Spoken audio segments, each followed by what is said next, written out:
Testing. 1, 2, testing.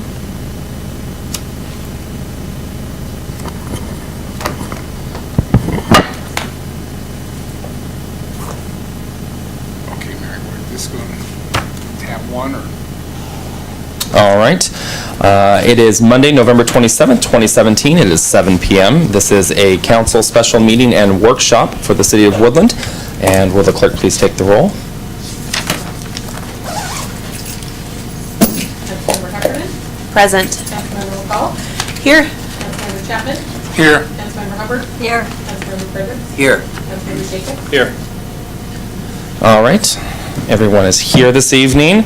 I failed to mention last week, happy holidays. Hope everyone enjoyed their week off, whatever it is that you did. I hope you spent lots of wonderful time with your family and friends and or whatever it is that you do over a holiday weekend. And welcome back. We're going to start this evening with some documents that have been supplied. Proposed 2018 budget as of 11/20. Our salary and benefits are also included in item 1B. 2018 proposed exempt salary step plan, item C. Policy, exempt salary policy amending ordinance number 1391. Action to be taken on 12/4/2017. And total cost of compensation for the exempts is 1E as in Edward. So we can start there this evening. Is there anything, should we just start with number 1? Or I guess I'll just open up the floor to these for discussion before we move on to number 2, which is council discussion and changes on 2018 preliminary, I can never say that word, Preliminary. budget. So we'll open up to number 1. Lots of syllables there. I can't do it. You'll want to hear it on record. Just to clarify, we're working off of the agenda that was posted on the website, not what was left. Same thing. It's the same thing, okay. Same one. I didn't have time to go through what you left here, so, okay. Just need your copy, but it might be easier to have. Okay, thank you. All right. So I'll go ahead and open up the floor on item number 1 for discussion. If there's questions or comments, concerns. So what exactly are we, Yeah, these are several things. No, I know. I'm opening up on just for council discussion. It's your guys' workshop, so I think number 2 is asking for discussion and changes. I don't. I would think the discussion on Number 2. 1A is actually going to happen under number 2. 2. Okay, let's move down to number 2. Council discussion and changes on 2018 preliminary budget, unless council has a problem with that, because I think this is more of a discussion workshop and asking for things to be implemented into the budget, I believe. But does that mean we're skipping the discussion on the salary and benefits? No, I would think that that's part of number 2 as well. Let me see. Oh, I guess not. It's really not, so. Okay. Well, I guess we'll just start at number 1, or number 1A, 2018 proposed budget. And we'll just go systematically through, because that actually I don't think should be A, but let's start at B. Let's start at B right now, and go, because those are itemized. B through E are itemized, and then we'll come back up to A for other items. Does that make sense? Okay, just give me a minute to get there. That's what I was Okay. trying to say. Yeah. If I wasn't. No, you're fine. I'm tracking you. Okay, so we'll start with 1B, which is salary and benefits.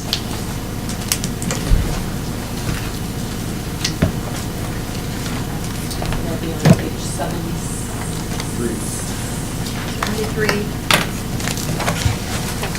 And then it's actually for the first two on 76. 73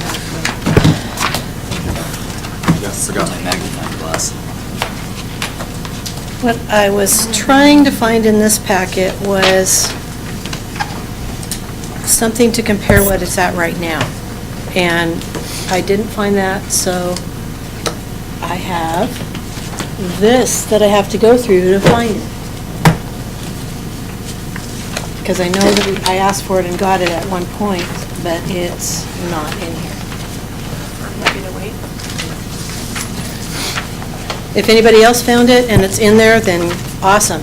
Let me know where it's at, but I did not find it. Councilmember McCall, what exactly are you looking for again? I didn't quite hear you. This shows us our baseline of what is proposed. This is our proposal. This does not show us what it currently is. Unless there's something in here that shows what it currently is. Oh, I've got it here.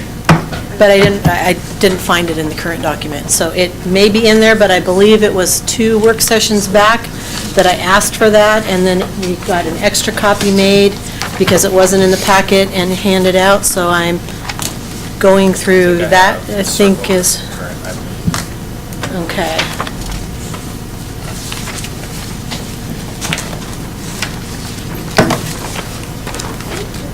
Did you find it? Cory? I will have this one. Pages 89 through, I'm just wondering if this is what you're looking for, through 95, show current. Is this, I'm just asking, I'll ask Mrs. Ripp before I say, is this showing current and compared to other cities, or is that what the new plan compared to other cities? Yeah, we'll just go to 89. 16 salary. I think it's 2016. Okay. 2016 study salary. Okay. I think this is what I was looking for, is this Okay. 2017 Looking for the chart. current step plan.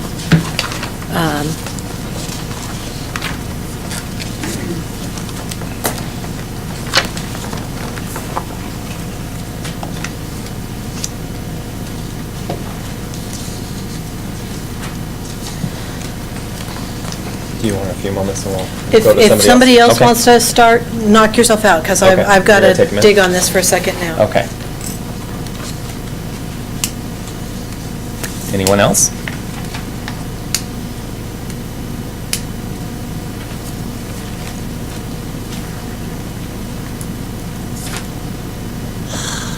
Mr. Fredericks? Okay, so I'm just going to get down to the meat of this whole thing. Okay. Where, we had a motion that was referred to the to the Human Resources Committee, and what was the result of that? See that? Then you can look at this. I have it somewhere in this. What was the Good. result of what was referred? Yes, Okay. we're looking at we're looking at a sliver here Mhm. of the entire package, and so what I requested is to have a sliver looked at. In this case, what I had requested is to look at admin time, which is a benefit that amounts to about $25,000 for staff on an annual basis. And so what I had requested is that, and the council requested, that the Human Resources Committee take a look at that sliver of the total piece of the package. So I can tell, I attended that meeting, and it was discussed, and a motion was carried, if, correct me if I'm wrong, that moving forward with any new hires, the admin time would not be offered to them. Brought forward that the city would not be offering that up to the exempting firm. Called as compensated time. And once you hit that threshold, whatever that threshold is stated, I believe I said 40 hours. Other than that, We recommend a council to, correct. okay? I believe it's part of contract for existing hires. It is. So that's where we were. And Mr. Ealing, I thought Mr. Ealing was going to be here to answer legal questions this evening about, Yes. okay? Brought forward. Could me through on comparison, because now I'm tired of compensation. Can you walk me through on what process that other municipalities? So for all the entities on the list who obtain those numbers from University, Benefit cost, include human. So, yes. that information for it.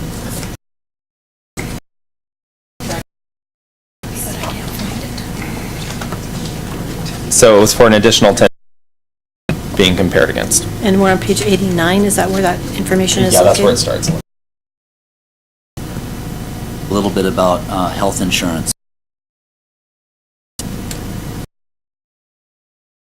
The issue with health insurance was how to evaluate each of the plans, and plan is different, so it has different benefits that it was deemed to make that determination available exercise. And that's why insurance is excluded. I guess my issue with that is we've been talking about, and at some point, I know I've been, that sits up here that's been asking of that employees that are staff, can you tell me what percentage basis?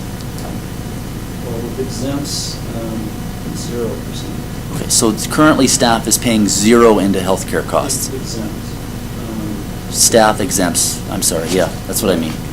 So if Okay. you get into the bargaining units, it's a little bit different than the case on the police union has, it's actually fairly unique, a percentage of their base salary that they contribute towards health insurance and what plan. And if memory serves me correct, that number's very, very tiny.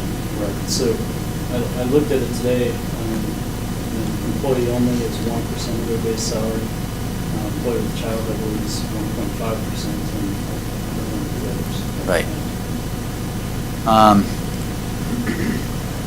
I could probably do a public records request for every one of the cities that are up here and probably have the information in about 2 weeks on what percentage or what amount each employee, including exempts, pay for healthcare costs.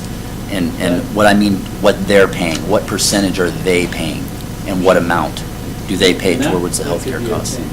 The amount of premium that they contribute and that which the jurisdiction is. From that, I could take the total cost that the city's paying and what the employee's paying and determine what that percentage is. Right? Sure. Okay. So again, I guess I'm back to where I was at originally with going back to the Prothman report that the city paid money for to have completed, indicated that staff, they found it very difficult for staff to be able to do their job with the amount of time that they had off and the amount of benefits that they received. And what I'm being provided, and I'm trying to get to a point, because I think this does make sense, I'm trying to get to a point where I can say, I support that. But I'm not there. And the reason I'm not there is because I don't believe employees, I don't believe the employees should pay 0%. I believe they should pay something for their medical health care costs. Everybody is. Those days are long gone. Or if they're not, then that's included as part of their income, which it's not in this table. Right, it's not.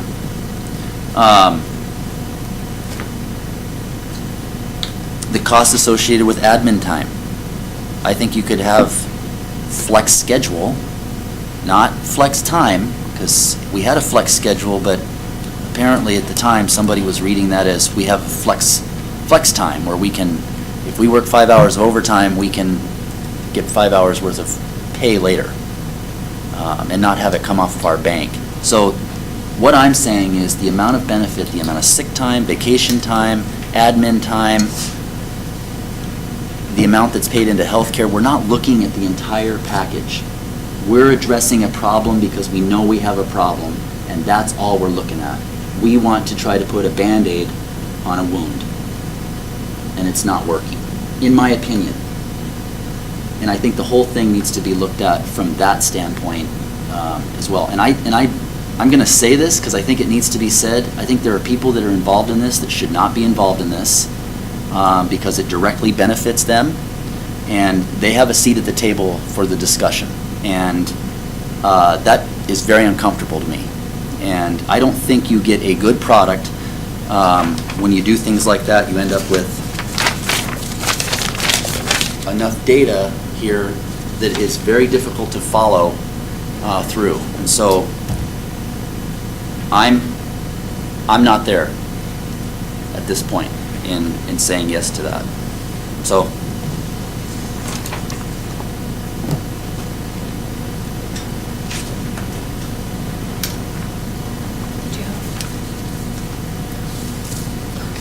Ms. McCall? I was going to give Mrs. Heffernan an opportunity to talk, but she said she isn't. You're either waiting or you don't have anything at this time. Well, I went through all of this, and I'm the other person that wants to see the comps as far as for what the benefits wind up being.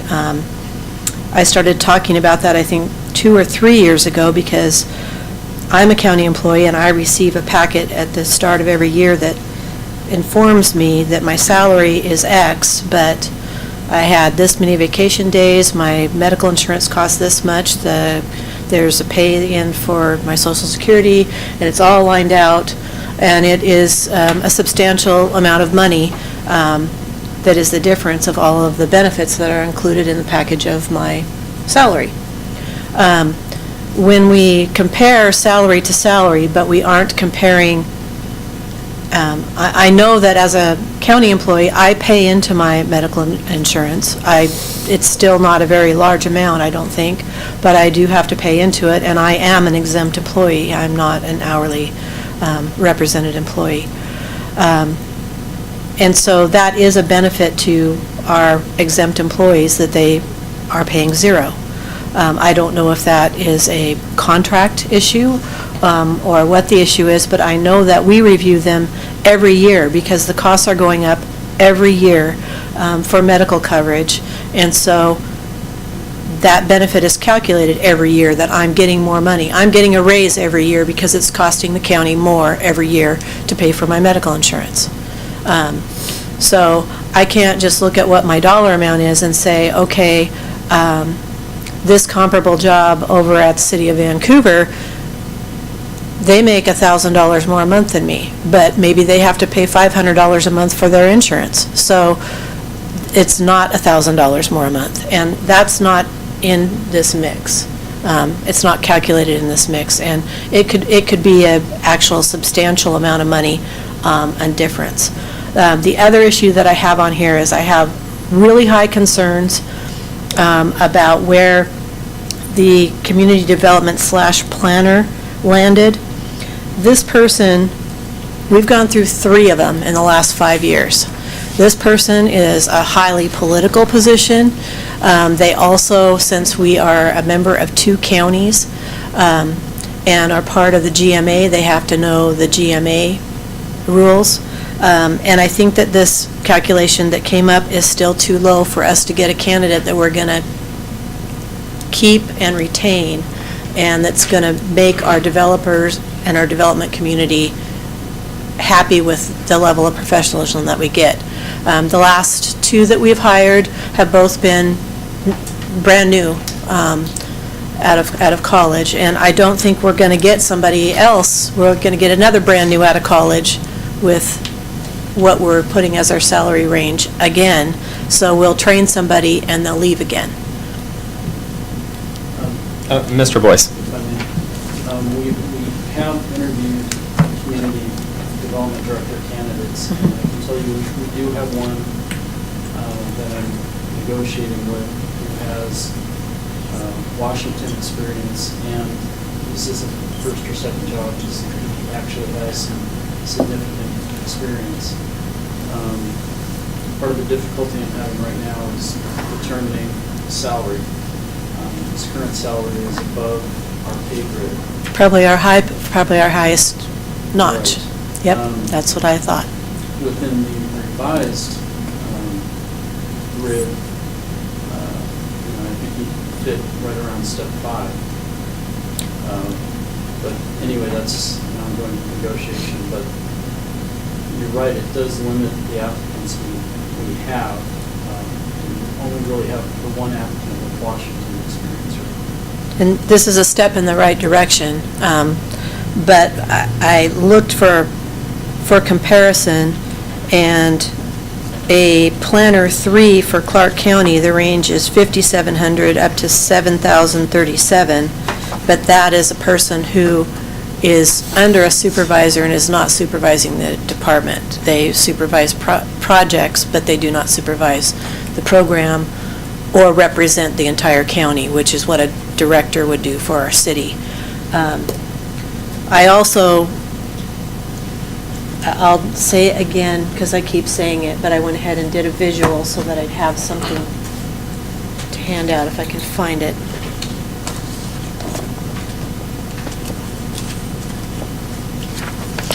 I continue to be concerned, ever since we've received the Prothman report back in 2009, and I know that people are tired of hearing me bring it up.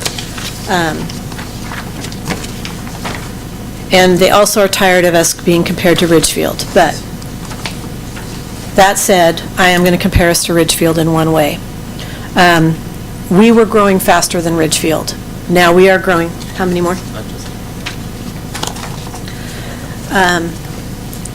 We were growing faster than Ridgefield, now we are not.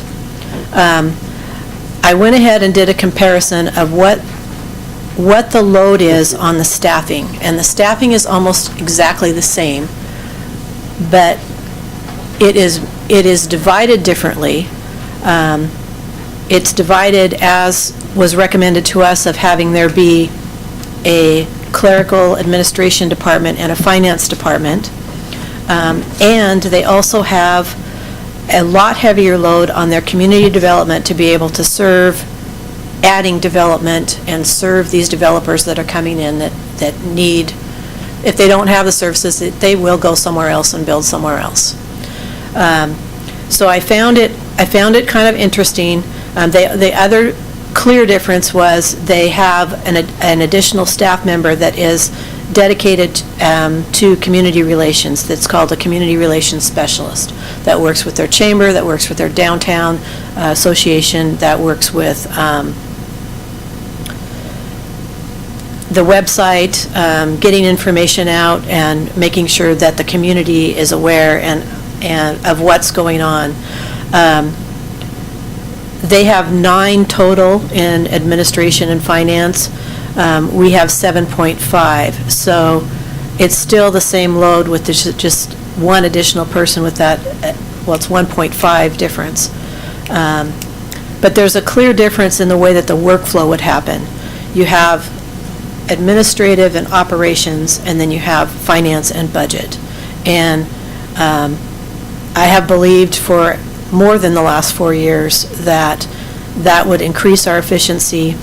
I do have experience in organizational development. I worked at Fiber after the Sarbanes-Oxley ruling for federal and assisted their finance department in streamlining operations. And I've been frustrated for several years that we haven't divided this up. It seems like in our organization, everybody is cross-trained to do everything.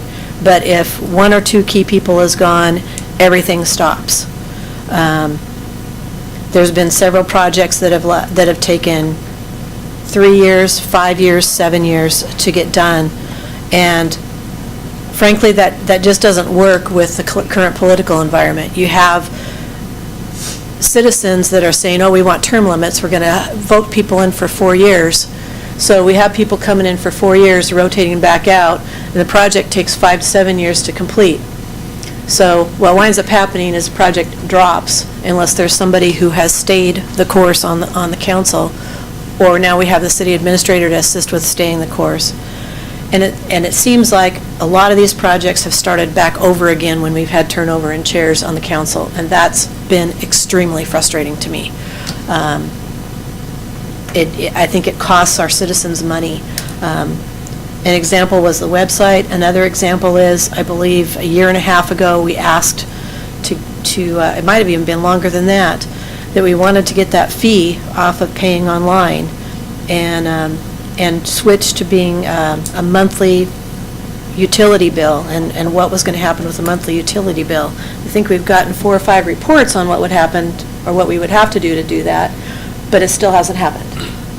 And I think that if we were to, I would prefer to take some of this money that is being recommended for these raises and get someone in here to do an organizational assessment on this. And I'm not suggesting that anyone lose their jobs, but I am suggesting that the tasks be routed differently and potentially titles be made into different titles, so that there's a workflow where things get done in a more efficient and a more quick manner.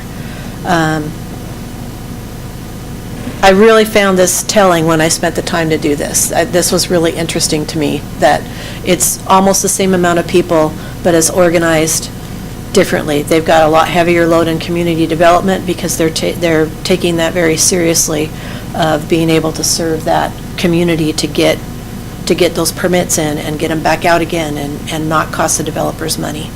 So that's where I'm at, is I have concerns if I'm willing to stay where the recommendation is at community development planner. I'm still concerned that that's not high enough. On the other pieces, I have a tendency to agree with Councilman Frederick's comments that he has made. I don't feel like this has gone quite deep enough on what the true benefits are with not paying medical and with the administrative leave that we currently have in the contracts. So I will yield the floor to others. Any other comments, suggestions, concerns? Mr. Jacobs? So this for me has been multiple years now that I've kind of worked on it, and it's a very frustrating process for a couple reasons. A, we don't have all that information and haven't gotten it, especially when you're talking about but the one thing, I want to make sure our people are. On the flip side, we want to see how much we're paying them in case we're overpaying them to pay them less, which is going to cause them to leave. Meeting I've been in, because they get paid too much. They have way too many benefits, way too high a salary, cost of living increases. And this, and I bring it up to relax because we've also gone through on 10 other cities, even though this package for everyone, I think that's not going to happen right away. We're in the same position where we do all these other things. So my frustrated with the administrative leave, ability of was to not move forward with it on new employees, which I think is the right thing to do. I think it's just too much, but I would still like our employees on staff and happy. Absolutely should look at doing anything forward with this for now. And Ms. Humbert? I agree with Councilmember Jacobson. We've worked on this for the 10 years I've sat on this. Time we didn't get a lot of information. This is probably what we've tried to do, and I think if we can keep this more near what we all want, this is. I'm thrilled with what we got going on here. Oh, I would like to see this.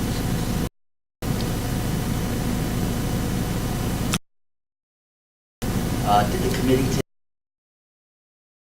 employee contract indicates that there could be a change to other areas of your, so if this is approved, we have the ability to come back. What do I get as far as leverage? I get nothing in return if I'm the taxpayer here. Nothing.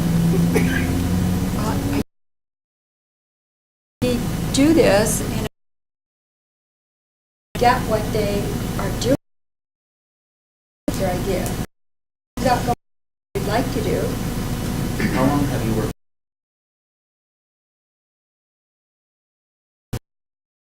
How long have I wanted to work on this? How long have you been working on it total time? Probably 6 months, 8 months. We started talking about it. Here, everybody was getting close to the end, and there was no. We did the study in 14 and 16. Well, I think we keep coming back to the same. I think the issue is we keep coming full circle on this. And there are certain people, and I think maybe the council, you could say at this point, is split. Some people are looking at it one way. There's others that are looking at it another way and want it looked at in its entirety. rather than a sliver, which is a noble cause. What is being done here is noble and makes sense. But again, I'm never assured that it's going to be looked at.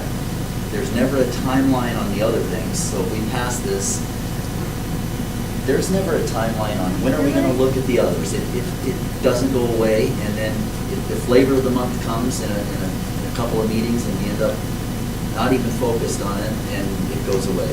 So my only pushback as a member to say, hey, you're offering a benefit. We're not getting anything in return. We're not getting an updated employment agreement. We're not getting an updated change to the admin, the benefits. Nothing changes. All we do is more, more. That's the problem that I'm having, and I'm trying to get over it. And I don't think I can. And I'm trying to come to the table to let you all know that, so when I vote appreciate no, that. you'll know why. And I'm not saying that you're wrong. I agree. But we have to start. This is the closest thing to a start that I've seen since I've been sitting on the HR committee, that we could actually bring and say, here, that's what we did. I'm hopeful that this is the beginning of the change. And with Pete sitting on the committee, what would you like to see? What would make you feel like you got it? Well, I've already said, I've already given No. you some hints. Okay, I'm a little slow. I don't get hints. Just tell me. So, this is from my perspective, as one member, we need to look at the entire compensation. I don't believe other cities have 0% cost in on their healthcare like we offer here, where you pay zero for your healthcare. I think our employment contracts are one-sided.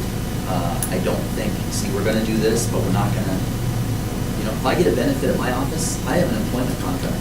And if I get a benefit, guess what I've gotta sign? Brand new paperwork every single time that says, guess what? If I leave the company, I cannot go work in my field for 2 years. It's a non-compete. I can't do it. Every time that I get a benefit, I have to sign that document. We don't do any of that here. We just keep, you know what, we recognize the problem, and we go in after that one item. And this thing, there are so many things that are attached to it that we're not looking at, that there's a true benefit to the employees that are working here in Woodland. So do you feel like we should be making this huge change, all this we do this and we do their How about a contracts simple- and we're... How about a simple? That's what I said. This How about a is simple one with, we'll go ahead and adopt that, but at the same time, we're going to adopt, you're going to sign a new employment agreement if you want to be under, we have Plan A, which is what you have today. We have Plan B, which is what you can move to if you want to sign a new employment agreement that gives some flexibility to the city when they want to make a change later. See, that's what I wanted you to say. Well, I'm throwing that, I still may vote no, but I'm throwing that out there as something that gets us And I feel in the like right this is the direction. beginning. This is the lead. This is... Well, I'd like to see that That's going to keep incorporated. pulling all the rest of this out so that we get to where you want to be, because I'm not saying what you want to be is wrong. I agree with that. I just not sure how we can get from A to Z without going through all the rest of it. Well, we're already there. You've done a lot of work. You're real close. But I want the rest of it as well. I'm not saying that. I'm not saying that, oh, this is it, be happy. That's not it at all. This is the beginning. Defer calling Mr. Jacobs. You want to shut up? No, What you said? I was giving Mrs. Heffernan an opportunity to speak if she wants to, if not, I'm going to call on Mr. Jacobs. Go ahead. Mr. Jacobs. Just looking at this, because I understand what is being said about we're giving away too much. However, when I look at this, between the steps is 2.5% roughly going up, with a 0% cost of living implementation for next year. So all we're doing by moving people down on this is 2.5%. What we typically do is we fight over a cost of living somewhere between sometimes 0, but I guarantee you right now we'd be fighting over 2.5 to 4. Seattle's at like Seattle's 7 4. or is it 4? Yeah, 7. Seattle's is at 7, but... Portland was 4. Yes. So we'd be fighting over more than this if we just did a cost of living. Right. Or we'd be doing a cost of living and a step increase. We're giving up less to employees than we have since I've been on here. By all we're doing is moving their step back, and then it's 2.5% in between with zero cost of living. You've taken it to the micro, and I'll take it, it's a $25,000 additional cost per year, what we're doing. But what would it be if we just gave a 2.5% cost of living increase? It would be the exact same amount. No, that's not accurate. What was that number, Mr. Boyce? Because I had you run it, and it was not 25,000. But I think the biggest one was Public Works Director, which we're not going forward with what we originally had in there. I think that was the difference. That lowered it by 5,100.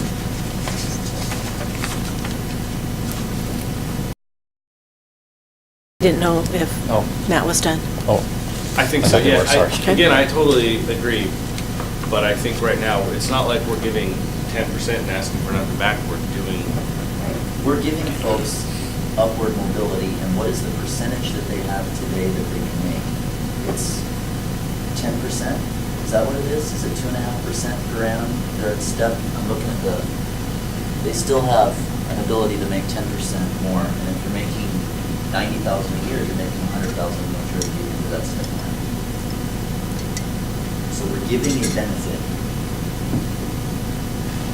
What do I get in return?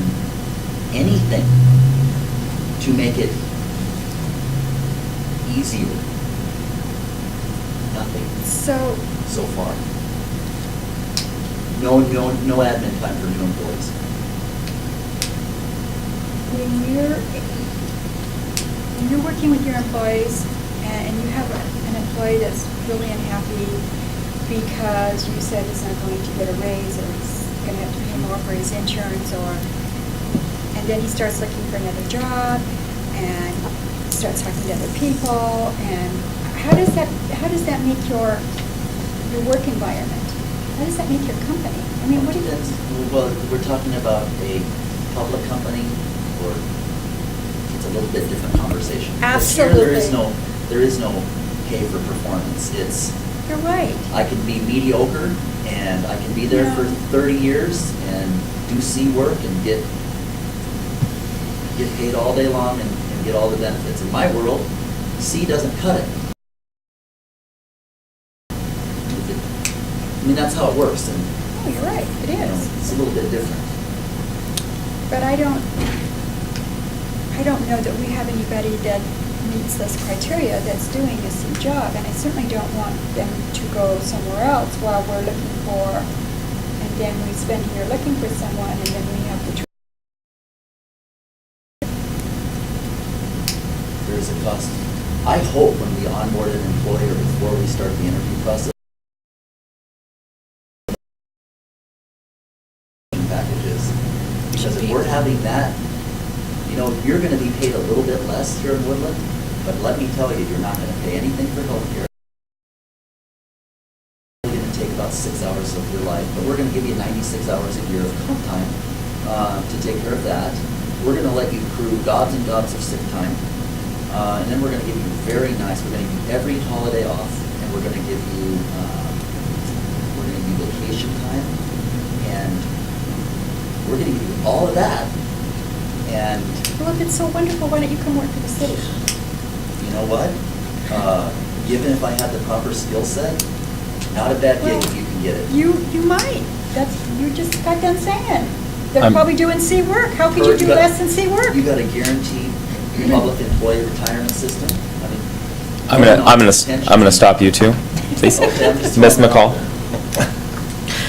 I was just going through this while the comments were being made, that we haven't done anything in a long time, and these exact 219 city administrator. And so that stayed what it was at. 3 years ago, we raised the Public Works Director's range of salary when we onboarded the last Public Works Director, and we wound up having to hire him at step 9.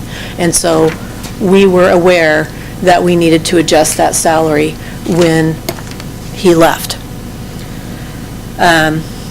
We did hire someone, and we were making some adjustments here, and that is, I agree with this discussion that is on this page 81. I think it needs to be increased, but it can be done in the phases that are suggested here. The police chief, we hired a new police chief 2 years ago, and when we started out, we went through an extremely lengthy process of several different interviews and determined that that salary was too low. And we adjusted that salary 2 years ago, and we're looking at adjusting it a little bit. It's not a significant raise from what we're shifting it, but it is a raise, and I agree with that being raised. And I'm going to skip down to community development planner. That was raised 2 years ago when we hired the last person, and I still don't believe it's high enough, but I think that this raise is, we can't fix all of it at one time, and I think that this is a step in the right direction. Building official 2 years ago, we raised both the community development planner and the building official because we went through a process 2 years ago where we tried to hire somebody and it was too low, and we had to raise it because we got 0 applications when we put it out there. So I'm agreeing with all of these, and none of this is personal. This is about the positions. The problem that I have with including the other 2 positions that are on here, the clerk treasurer and the deputy clerk treasurer, is I don't understand why this is automatically determined that this job description hasn't changed. I have several friends that I work with that are at 20 and 25 years of service, and they're at the top of their scale, and they don't get to go back and say, okay, I've only gotten my cost of living for the past 5 years, so I want my table changed so that I can have step raises again. I don't know anybody who has successfully had that happen, and I don't think they've even tried to do it, to be honest with you.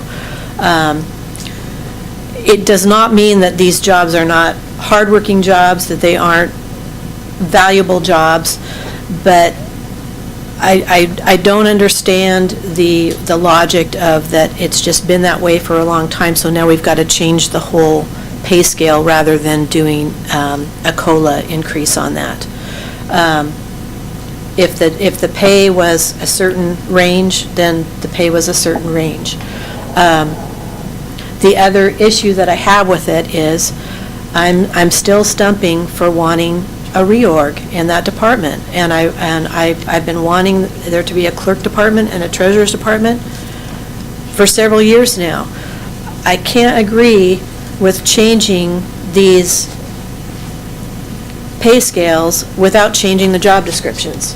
So if we do a reorg and this job description gets changed, then it may jump up. It may stay flat. That would be part of the efficiency study that we would go through and part of the process that we would go through.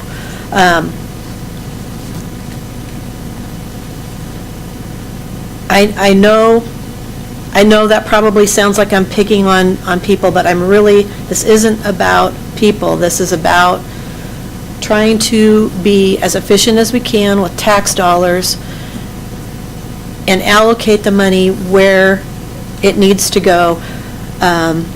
I believe that a lot of the dissatisfaction and the feeling last with the clerk's department and all the people in the clerk's department is they're stuck over in that annex. We can't really do anything about it. We need to upgrade the facility. They've come last because we put public safety first, and that really sucks. But we made some prioritizations of what was going to get done first and how we were going to spend the money first. So we're sitting in a new building, got a new building going up next to us, and then we're going to be doing a study to figure out, I'm assuming, of what we're going to do with our facilities in the next phase that we go towards. So all of it can't be done in 1 year or 2 years or even 4 years. It took us 10 or 15 years to get in this building here. So I think we need to take steps in the right place, but if we're adding the money to salaries instead of, that's taking away from money that we can spend to improve the working environments and improve the facilities and potentially give tools, software. We've talked about a different system for doing personnel reviews of every year. We've talked about an upgrade to payroll software. We've talked about changing our budget process. All those software things cost money. And all of those things also improve working environment. And it's a trade-off. I remember when we had to do firemen line-by-line item before we put it off on a contract elsewhere.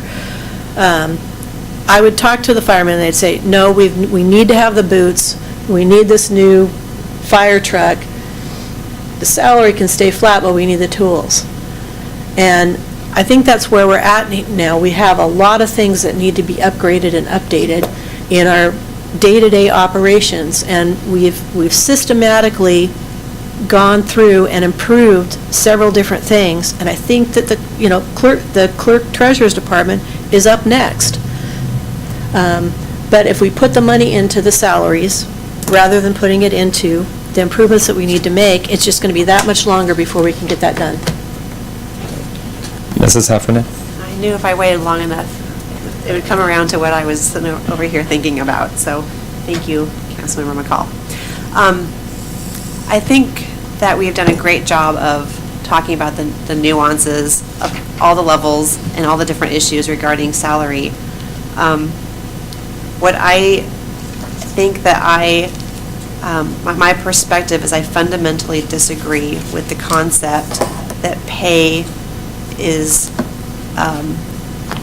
what is responsible for turnover in our city. I don't see any data anywhere among these numbers that proves that turnover is a direct result of salary.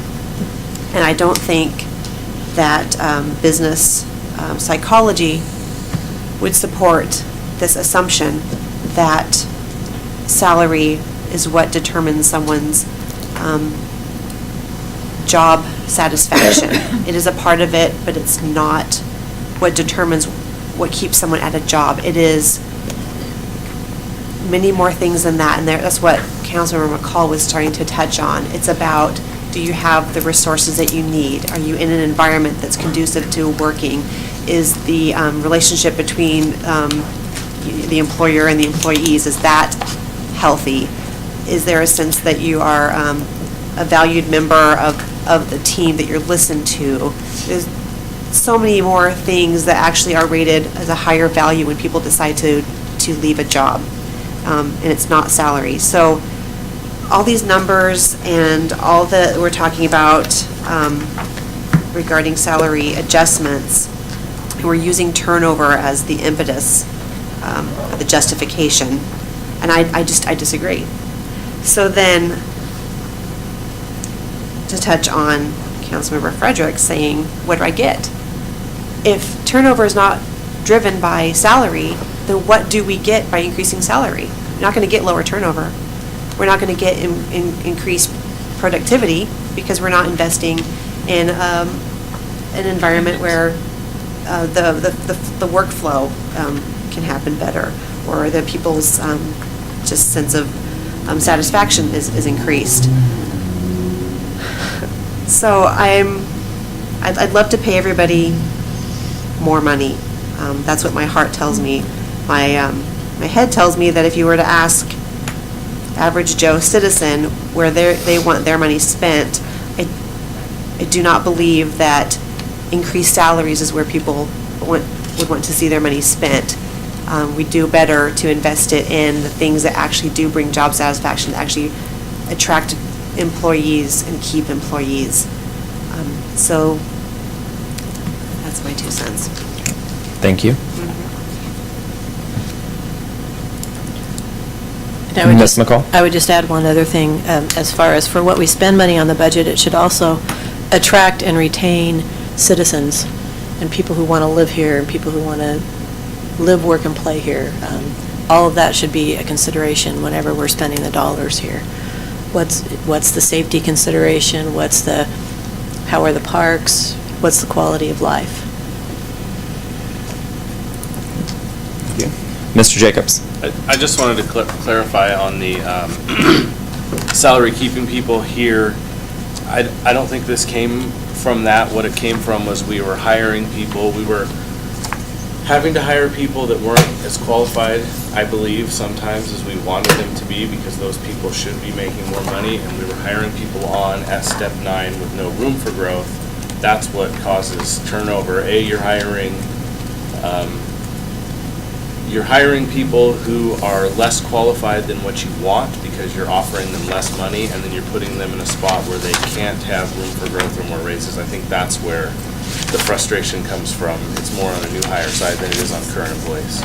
I agree. And some of our Just to- hires have left as well because they could get more money somewhere else. Okay, well, I just fundamentally disagree that higher salary equals higher qualified or higher quality people. I know that that's an assumption. I know that that's a model that many cities use.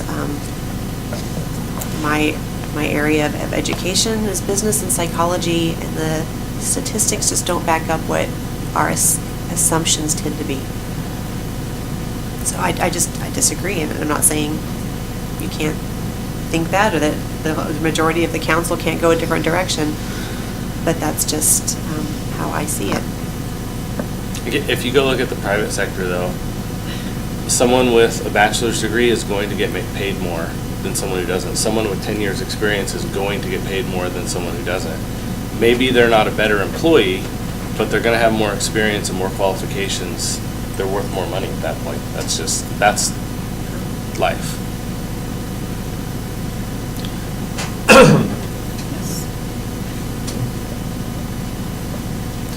Any other comments on 1B? So, Mr. to Fredericks. clarify, I want to just make a point that Councilmember McCall made.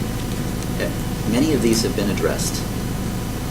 We've addressed these during the hiring process. I can remember a former police chief that we used to have that made what today would be base, would be step 1. And we hired a new police chief, and now it's $10,000 more per year because we knew we needed to fix it. Did that with the Public Works Director already. With Mr. Strauch when he came aboard, I believe we addressed that then. City Administrator hasn't been here all that long. I agree, I think we're low on the Community Development Planner, but again, that can be addressed as well. So, I don't know, I'd just like to understand what the process is going to look like for next week and how this is going to be put in the budget. Because as the budget stands now, this has been adopted with the actual amount, it hasn't been adopted, the policy has not been adopted, but the number that's in the budget currently is Yes. the amended change that was made, lowering the Public Works Director's salary, if I understand it. That's what's in the budget currently. Yes. Okay, so what's going to come back to us then is we're going to address the policy first, then the budget. Can you explain how that's going to work next week? Because it sounds to me, I don't know, I'm doing a little math, it's going to be a very close vote on how that moves forward. That's what I'm trying to understand is the process on it. How will that work? Well, you're right, it's a chicken and the egg thing. So what I envision for next week is to have the policy discussion and the vote on that policy discussion. As it stands now in the preliminary budget submitted by the mayor, those numbers are included.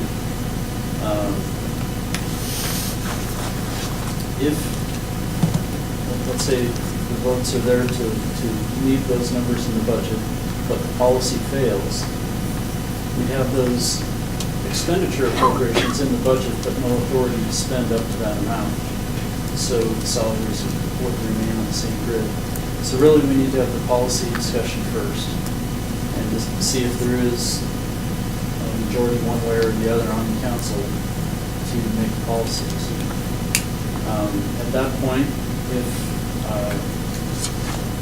If the decision is to do something other than what's been included in the budget, we have to amend the expenditure amounts to reconcile with the policy decision by council. So, again, the policy decision has to be first, then we can make amendments to the final budget. Okay. And the council's allowed to take action this evening or make a recommendation to have changes made into the budget? I believe both. I believe we included it as a special meeting, so yes.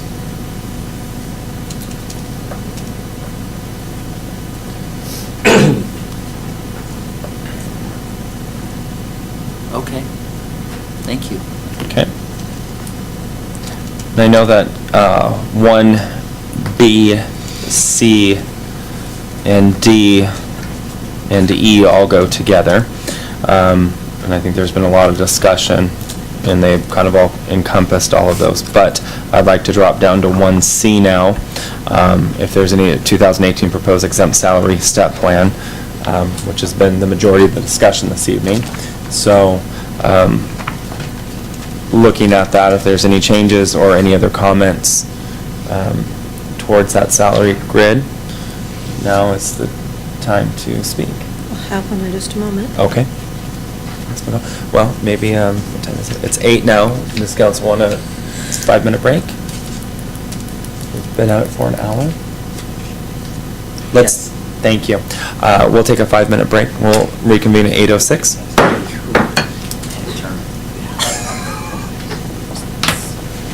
Ms. McCall? I didn't take a break, so Okay. I'm ready to go. We appreciate your hard work. So, here would be my suggestion of what I could go for, and it costs the same as what's already in the budget. We adjust the salary scales for city administrator, public works director, police chief, community development planner, building official. We do not adjust the current step scale for clerk treasurer and deputy clerk treasurer, but those two individuals get a 2.5% COLA, which puts them at almost the exact same amount of raise as they would, as where they would go on this new sliding scale.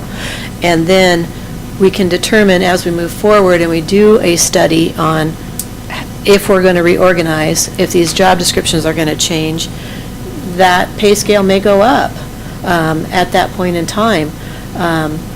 But until that's done, I can't see changing the scale when we're looking at changing the organization. And that way, everyone gets what was expected on here. It's the same amount of money that was in the budget, but we're not changing the step scale on the clerk treasurer or the deputy clerk treasurer. They do still receive a cost of living adjustment. So that would be my proposal of what I can vote yes on. I was just about to ask, are you throwing a motion out? The amount that was 2.5 came up to 7180 for clerk treasurer and came up to 6086 for the deputy clerk treasurer. So someone would need to check my math. I do have a calculator, but it's still a good thing to check my math. So I would make a motion that that is what we would move forward with. I'll second for discussion. All right, a motion by Councilmember McCall, second by Councilmember Heffernan. Point of order. Mr. Fredericks? Can I request that the motion be written out? I didn't quite understand the motion, and it was, Okay? I think I tracked it. If I'll throw down, but you want it written out specifically? Okay.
That's potentially in the future. Oh, okay.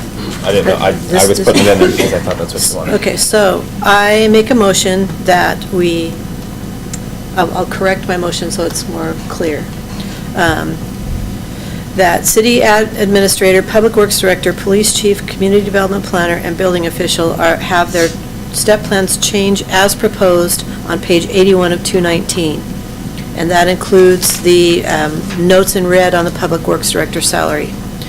On clerk treasurer and deputy clerk treasurer, they would go by the 2017 step plan that is Exhibit B from a previous handout, which is where they're at right now, but they would receive a 2.5% COLA, which would result in a pay of $71.80 for clerk treasurer and $60.86 for deputy clerk treasurer, and math needs to be checked on that.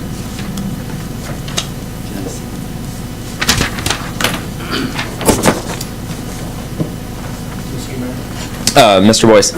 just to make sure we're clear on Public Works Director salary, you said include the items marked in red by the clerk treasurer.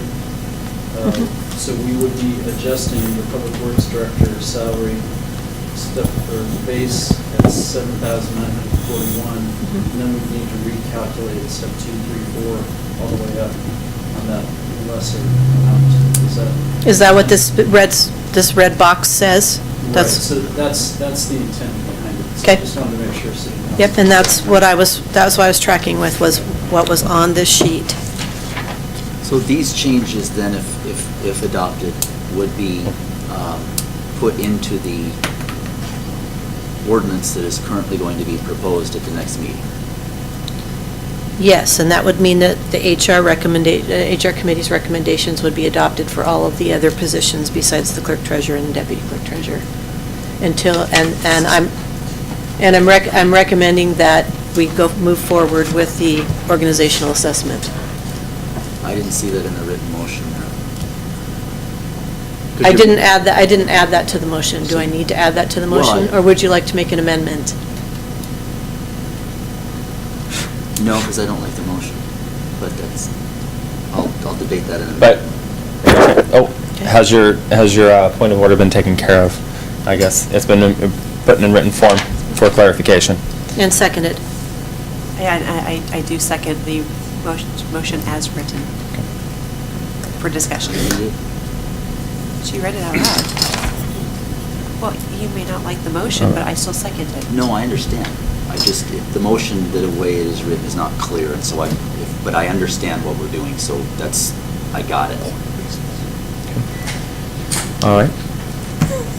Ms. McCall? I think I've talked enough on this, and apparently I'm still not clear, so I'm willing to answer any questions or add amendments as needed. Mrs. Heffernan? I agree with the suggested changes, as far as that's the changes that I would like to see. However, I am still not supportive of spending taxpayer money on salary increases at this time, but I would like to hear discussion on the motion from other council members. Okay. Further discussion? Mr. Jacobs? So I understand the intent of it, and the way it was explained actually totally makes sense when we're talking about possibly reorganizing that group of, or that department. And I also think that it hopefully keeps everyone happy. It's good for morale because we're giving the same amount of money. However, I could see it being a negative in that if we don't move forward with looking at the organization, A, we're talking about this again next year because they're stuck, and B, those two positions possibly feel stuck. So I want to make sure we have something in place that staff wants to move forward along with us with doing an assessment, and that we can put something on a calendar or at least have a range of, we'll try and get it done by this date. I'm just afraid of saying we're going to do it until an assessment's done and then we never move forward with it. And I think Ms. McCall, who would be fantastic at pushing this forward, is going to be gone, so it worries me that it could easily sit stagnant, and I'm afraid of seeing that. Ms. Humber? Can we add to that? Because that was my thought too, is, in talking before, we have to make sure this moves forward. So if we leave this with the intent to start this, looking at reorganizing those January 1 with the completion date of October 1st so that it's ready for budget, so that we have to work on this. You know, we I have would agree dates to and- that amendment. If you want to make that amendment to the motion, I'll second it. That puts dates and times in there, and I think that'll help us stay focused and moving forward. Mr. Chapman? Is there a way that you can put this in our retreat as a priority? Yes. As I say, if we put that step forward of, hey, in our retreat, we're going to discuss this and we're going to knuckle under and move forward, is my suggestion. Absolutely. Mr. Fredericks? So I get, with the current motion, I get no assessment, I get no updated employment agreements, I get a Band-Aid on the current issue that we're talking about, and so it doesn't really do anything. It's a Band-Aid. And we just went backwards on the original proposal in my mind.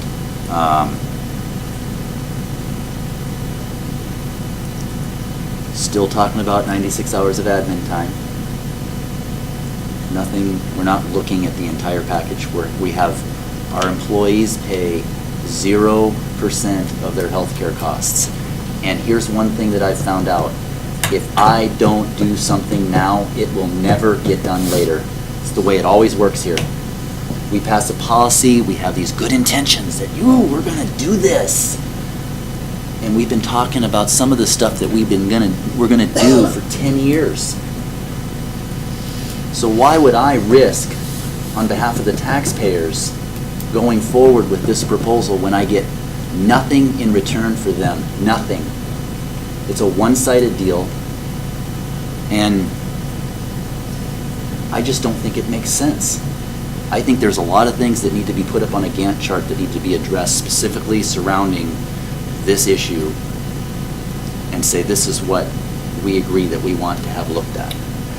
And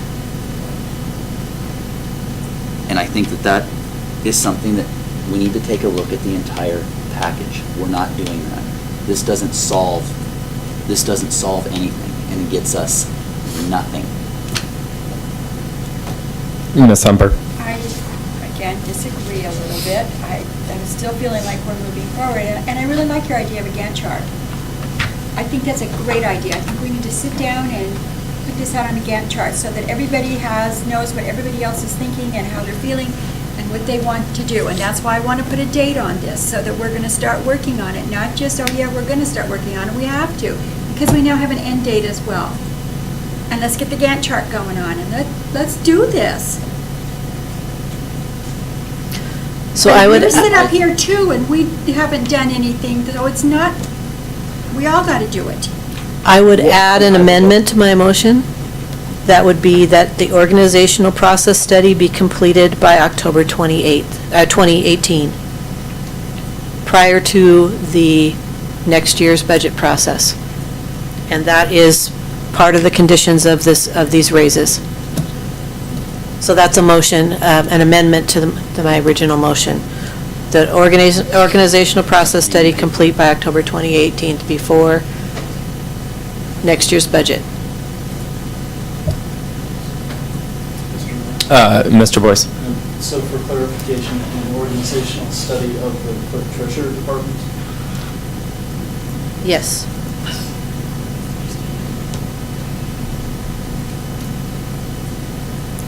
I will second that amendment. Motion on the floor to amend the original motion by Councilmember Call, seconded by Councilmember Heffernan, for an organizational assessment of the clerk treasurer's office to be completed by October 2018 before budget begins. And seconded by Councilmember Heffernan. Councilmember McCall. I'll make a comment on the amendment. There's been discussion that there are other efficiencies that some other council members want to look at, that there may be some potential processes that could be contracted out. An example is payroll And this would be part of, I would assume that this would be part of that process in looking for potential efficiencies and cost-saving measures. Councilmember Heffernan. I think putting a timeline, that's what was discussed by council prior to the amendment being made, and I think that is a good idea. Further discussion? Mr. Jacobs. If this passes, can we have a recommendation from staff on what the potential cost for an assessment would be? Because before we vote on budget, we're going to have to go back and find that money to pay for it, or this is all for naught. Yes. Right. Mr. Fredericks. At this time, I'm against the amendment that is on the floor simply because there's no understanding of the cost. We're going to have a completely different council who could overrule this decision in a matter of a few weeks. And again, no teeth. Nothing doesn't hold its weight worth 1-2 council meetings through December. So no matter what we do, that's what's going to happen. Even if we vote on what you want, if we vote everything that you want on January whatever 4th, that can all change. Well, you're talking about a major policy decision here. Mine's not a major policy decision. What is it? I mean, if you don't like anything that we've done so far, how do you want it to look? How do you want it to read? Make that Well, I would motion. request that you would not put words in my mouth that I don't like what you've come up with. I didn't say that. I said, Sounded like that. I don't like that you assume that you know what I'm thinking. What? You want to go Okay. there? You can go there Well- too. Why don't you make a motion for what you want? Because we're in the weeds on this, and I'm going to let the process go through with it. It's, so it'll go through. Okay, so we're working on getting out of the weeds and it still isn't good. Well, I've already told you that. Okay, so let's make that the motion, and then on January 4th, the whole new council can change it all. We do have an amendment, a motion for an amendment on the floor. Call for the question? Oh, calling for the question. I don't have my cheat sheet. Are we taking the vote? Is that what we're calling for? If there's, Unless there's further discussion. So you're closing debate? That's what I'm asking. Yes. I'm not closing debate if there's actually debate, but right now I think we're arguing and I'm not hearing Agreed. anything that is bringing anything new forward, so I'm happy to listen if there's more debate. So the motion that's on the floor is to, I will clarify. Amendment on the floor is amendment to the original motion completed of the clerk treasurer's office by October. Will the clerk please take the vote on the amendment? Councilmember Heffernan, Aye. Aye. Councilmember McCall, Aye.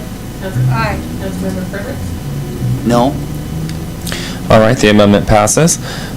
Moving back to the original amendment, or the original motion.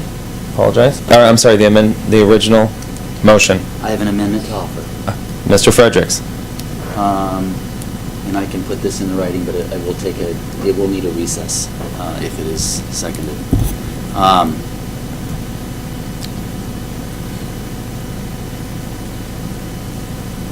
In order for the changes in this motion to take effect, an updated employment agreement will need to be signed by the members that are under this pay change,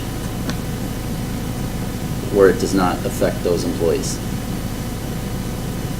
And the language that needs to be included in there needs to be that we, in here at a later time,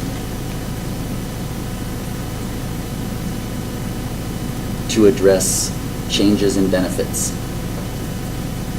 i.e. admin time, sick time, comp time.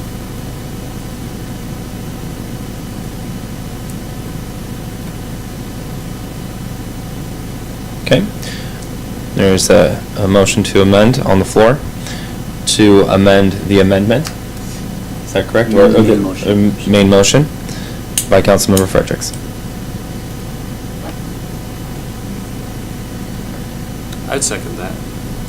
Second by Councilmember Jacobs. Councilmember Fredericks.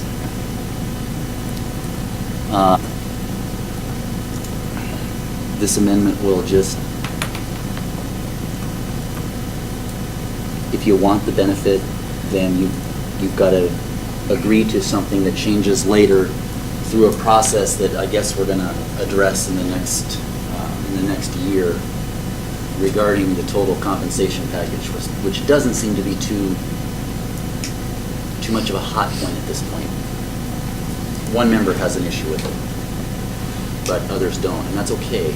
But if it's looked at in the next 4 years, then we have something there that allows the city to be able to say, we're going to claw back some of your benefits after we've taken a look at comp time, healthcare costs being at 0%, total cost to the employee, something. Councilmember Jacobs. Well, I don't necessarily think that this means that we are going to take something away from employees, but I do think it'd be good to have it in contract that it's able to be renegotiated if something does happen. And just to follow up on that, it creates flexibility, and that's what I'm going after. Further discussion? Ms. McCall.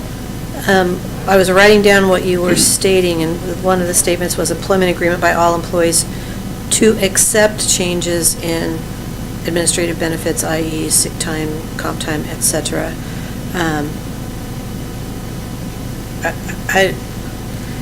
I feel like that language says that we're going to say you must, where I would rather have this say that they will have to sit at the table to negotiate optional things that they want to do. I know that has happened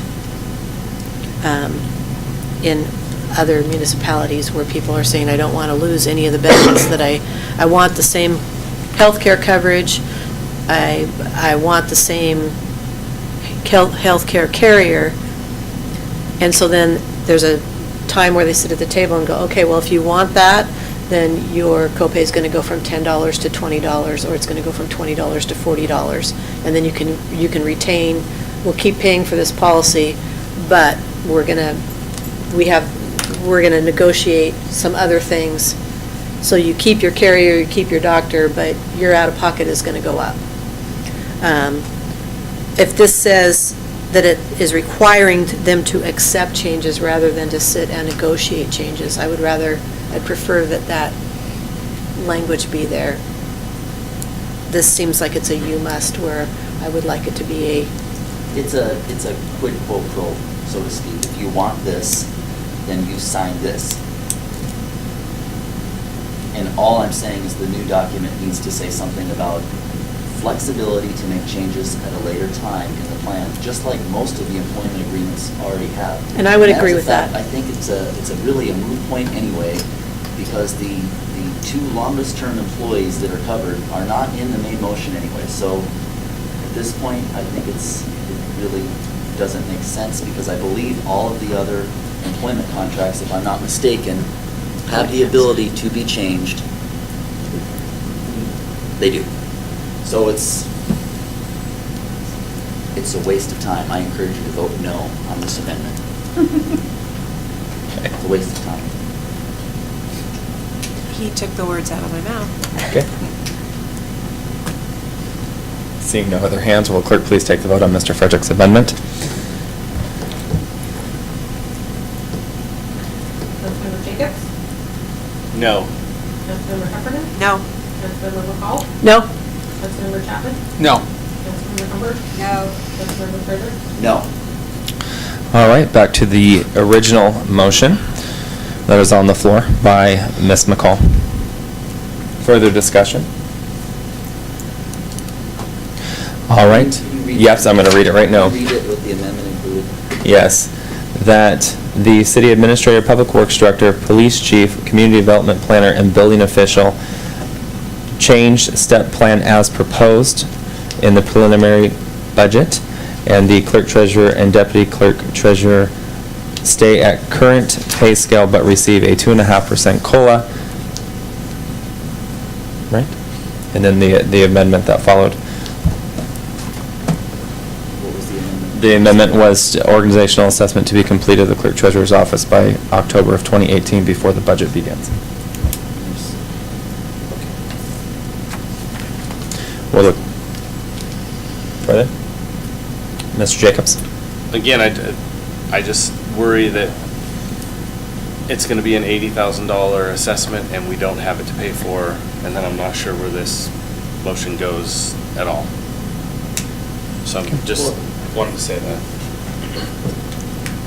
Mr. Fredericks? He brings up a great point, because what you get here is if you pass this motion, you get the goodies, but you don't necessarily get the assessment. And you don't get that. It doesn't just come. There's a whole nother process that comes. You've got to figure out how you're going to pay for it. You're going to have to figure out what the scope is. None of that has been decided. But yet, all the goodies still go into effect here. Again, I got nothing in return. Ms. McCall? Sorry. The amendment was added because it was requested that you wanted some sort of assurance that this was going to happen. So there has not been the time made to receive an assessment. I know that I requested a quote previously after the Prothman report, and I need to find that sheet of paper because I do have a cost, but it was $8,500. it's like $8,500, I believe, and that was a couple of years back. So you're probably looking at least $10,000 as just a ballpark figure to have that happen.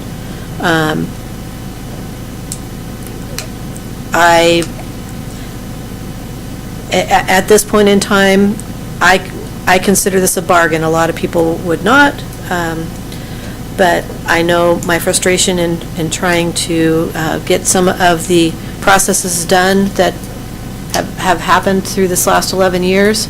I would consider it an investment in efficiency and also an investment in work environment for our workers, assisting in pride, and also it's something that needs to be done if we're going to go into a facilities plan, because if we're going to change the way that the org chart goes, that may change what we need for facilities or options that we would have for facilities. So regardless of where we're going to go with this, I think that this is a necessary process and we need to find the money for it. So I'm in support of the amendment because there's a lot of other moving parts that this needs to happen, and it supports those things. The amendment's passed, and I don't disagree with the organizational assessment at all.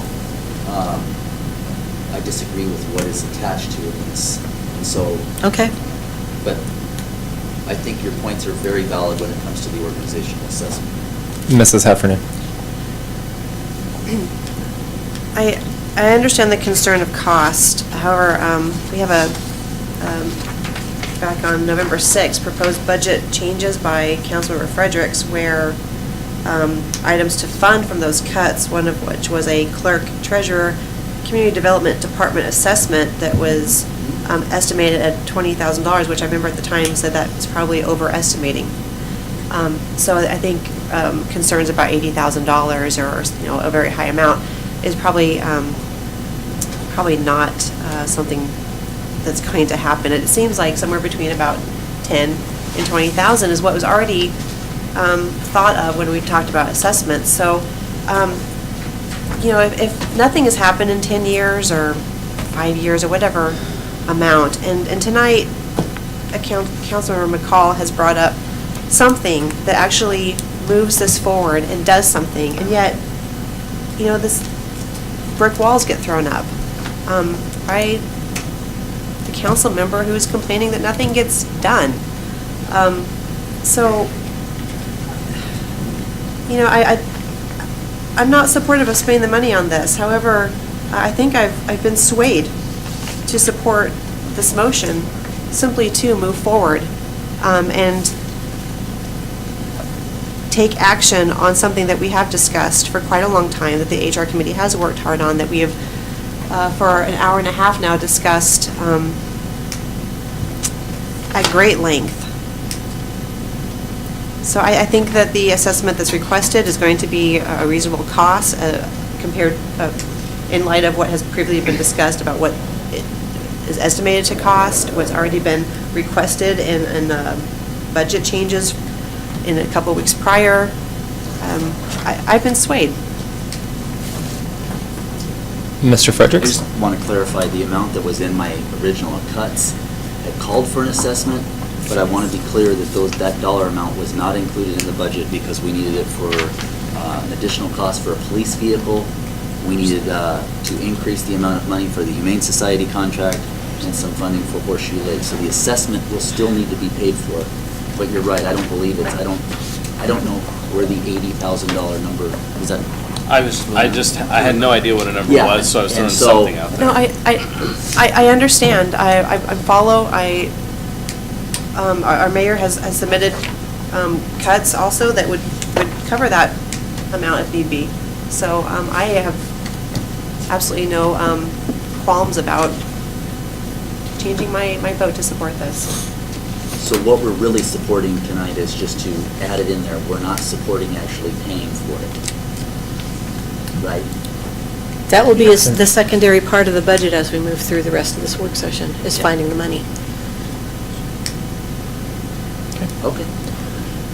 Excuse me. All right, will the clerk please take the vote on Ms. McCall's motion? Does council want me to read it back again? All right, please take the vote. Councilmember Heffernan, Aye. Councilmember Jacobs, Aye. Councilmember Chapman, Aye. Councilmember Fredericks, No. Councilmember McCall, Aye. Councilmember Hubbard, Aye. All right, motion has passed. All right, moving on to item 1D, policy exempt salary policy, amending ordinance number 1391. This action would be taking place on 12/4, and with the previous motion just on the floor, this personnel, or ordinance number 1391, addresses the Public Works Director in section 4 of that policy. What page is that on in here? I pulled it up on my phone here. Let me see. I don't know if that was included. 87 and 88. So if you go to page 88, which is on the backside in red, is what the ordinance is covering. In section 2, effective January 1st, 2019, and each year thereafter, the pay ranges will be increased by 100% of the percentage increase in the U.S. Department of Labor Consumer Price Index for urban wage earners and clerical workers, Seattle area or national index, whichever is lesser, for the period of the previous July to July, and in red with a maximum not to exceed 3%. Also, in section 4 of that same section, effective January 1st, 2018, the Public Works Director will remain at the 2017 salary pursuant to the current employment contract until the end of the probationary period and a successful recommendation by the mayor for continued employment.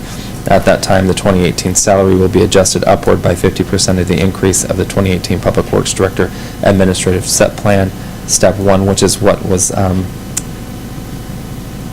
proposed, and the motion that previously just went. In 2019, the salary will be adjusted upward by the remaining 50% increase of the 2019 Administrative Step Plan. At Step 1, including the COLA thereafter, the increases will occur on the Public Works Director anniversary date. On the, Ms. McCall, if you have that schematic or the chart down in that red box that you described, that's what that is addressing. Okay. And I will open it up for discussion for council. Do we have to have a motion before we discuss? No, this is coming up for... Oh, 'cause this is a work session. Yeah, this is a work session. This is coming forward for action on the next regular meeting on the 4th. I believe these are changes that came forward from the committee, from the HR committee.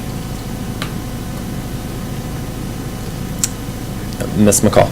I guess point 2, I'm just curious why the price indexes for the Seattle area sings as how that is the highest and most expensive area in Washington to live. The Portland index is going away after this year, Mr. Boyce? Yeah, 2018 is the last year of Portland CPI. It will no longer exist. So why would we have 100% of the Seattle index when we probably don't have 100% of the cost of living increase that Seattle has? Well, and that's why also the national CPI was in there, stating whichever is lesser, but council could look at percentage.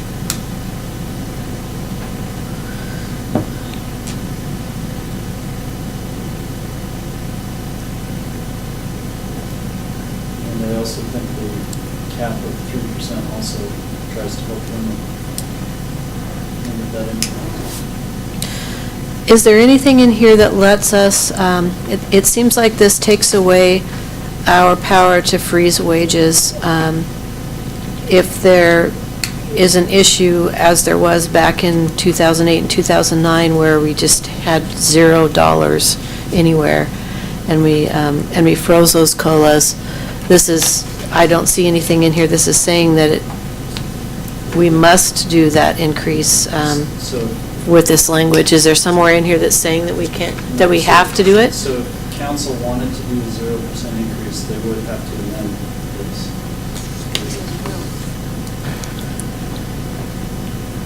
So should there not be something in here in, underneath of maybe a .5 that is in recession years and/or periods of zero economic growth, council retains the ability to not give a zero? But if you remember, we did that, we amended what was in there for those 2 years to freeze there, so that we didn't have words in here, but we went back and we amended. If I remember correctly, so that there was no, we just did an amendment to freeze the wage, the COLA. Mr. Boyce? Well, I think another way you could go, item number 2, the text in red with the maximum not to exceed 3%, you could have some other statement in there that maybe would delegate that authority to the mayor or the council as a whole to make the determination. I think there needs to be something added in here, because above that, above those 4 points, it states, at a minimum, with approval of city council, the pay ranges will be adjusted as follows. And that seems to me that is setting a policy that we will do one of these 4 things. What if we changed will to may? What if we just said effective January 1, 2019, and each year thereafter, the city council during the annual budget process will determine the COLA increase. Agree. And Thumbs up. That wipe does out it. the rest of the language in 2, and I have no idea what 3 is. I'm afraid 3 might be another one of those things that gets passed, and No. what's that process look like, and how's that gonna work every year?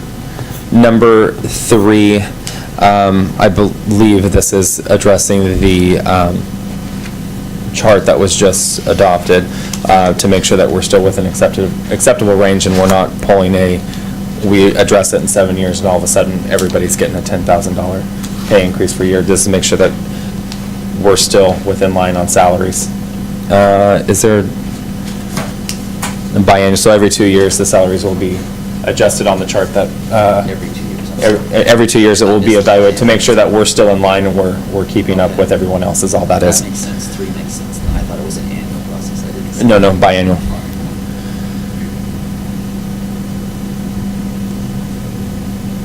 Mr. Jacobs? Are we doing performance reviews? Yes. I saw that on there down below under pay increase. It says eligible for annual pay increase, and we will also. Yes, receiving we- a performance review, and I just wanted to make sure we were doing that. Yeah, it's done the month of the employee's anniversary. There's a reminder that comes out from payroll as well stating, don't forget to do this. So, yes. And does that performance review have any bearing on pay increases? Or does this pay increase correlate to the step plan? Or No. so there's a step plan in place, there's a cost of living that we get to decide, and we can give pay increases with performance. So there's three No. ways. There's no pay increase for the evaluation. The only pay increases come through the form of a COLA or a step increase. So is I this thought that the worded wrong step, then? yeah, I thought they didn't go up a step if their performance review was not good. Because this says employees are eligible for pay increase annually on their anniversary and will also receive a performance review. So the way you explained it, it's saying that they're going to get a step increase, probably get a cost of living, and can also get a raise along with a review. And if that performance review is below expectation, you're still gonna get your 2.5% cost of living adjustment, no matter what. And step. And step, yeah. On anniversary, That's yes. how it works in this world. There's no additional money that's given, though. You're making it sound like there's another raise that's in there. There's only the two. The annual, if there's a COLA given, and then the step increase at anniversary date. There's no other, if the performance is exceptional, there's no additional 3% that comes out or anything like that. So should the pay increase verbiage be changed to either cost of living or step increase if it's one of those two? Because we have three different. It should clarify it. Yeah. Okay. It should say eligible for step increase on their anniversary date and will also receive, it should say after their performance review. But Councilmember McCall, can I ask you a question? The way you, if I understand the way you just read that, it makes it sound as though your performance review has any bearing on your pay that you're going to receive. It should. It doesn't. Under current city policy, you get a cost of living adjustment. And I'm all for taking the discussion from 0 to 5% and it all being based upon performance, like it is in the rest of the. In other organizations, the performance review has to be turned in before payroll will take them up a step in the step increase. It's another item that needs to be looked at when we're going through each sliver of the process.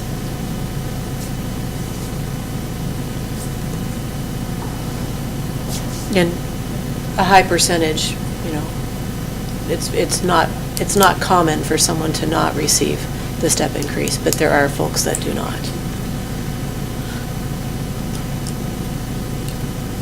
Or if there's been disciplinary action during the year, then there wouldn't be a step increase type of thing, too. If there hasn't been improvement. So yeah, I like the verbiage we just did on 2, but that last statement, I'm not sure where to go with that. I think it needs to be addressed before we update the policy. I would agree. What section? Sorry. The last portion that The states pay increases. Outside of it, just the very bottom pay increases. You have to scroll down that. So you're okay with 2? The way we were rewording it, yes. It made sense to me when we went over this, but after hearing the discussion, I think it's a better idea that we're involved. I guess I assumed we were, and it doesn't state that. Right. So I'm not okay now with how 2 is stated here, but I am okay with how the verbiage we've changed. But I also think, can you scroll down to the bottom that shows the pay increase section? I think it addresses it if you cross out pay and put step. I think it addresses it, because I think you were trying to word that to say that, and so then it would say employees are eligible for step increases annually on their anniversary date and will also receive a performance review. The progression through the pay range is intended to recognize not only the length of service, but also the continuing growth in skill and performance until reaching the top of the range for classification. So that's a lot of words to say that, but basically what it's saying is it's saying that you don't progress if your performance review is not good. But it's not clear. So And it- I'd like to see it, employees are eligible for step increase annually on their anniversary date, per performance review, or I'm not good at verbiage, but I think it needs to state that the performance review comes first. It's a positive performance review, you move up in step plan. Otherwise, you don't. I think it's, Okay. How many other areas of the personnel policy will that change, have an issue with? I will have to look. Can't tell you off the top. Question. Mrs. Heffernan? Who conducts the performance reviews? The supervisor. Or, so, in this case, it would be, over the department heads, it would be Mr. Boyce, and then I'm over Mr. Boyce, and then so on, and then down to subordinates So from there. the mayor conducts the performance review for the city administrator, the city administrator conducts the performance reviews for all other department heads? Yes. Okay, thank you.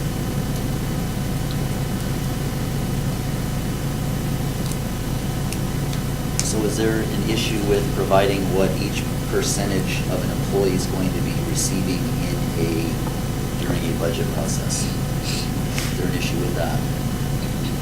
And how can that be done in a I'm not sure I way? follow you. So each percentage, So let's say I'm employee A, and I've got attendance issues, and I am just a real kind of a piece of work. So I'm not getting an increase this year. And then employee B, stellar, impeccable work, very organized, driven, gets the job done, high performer, and I'm getting a 6% pay increase.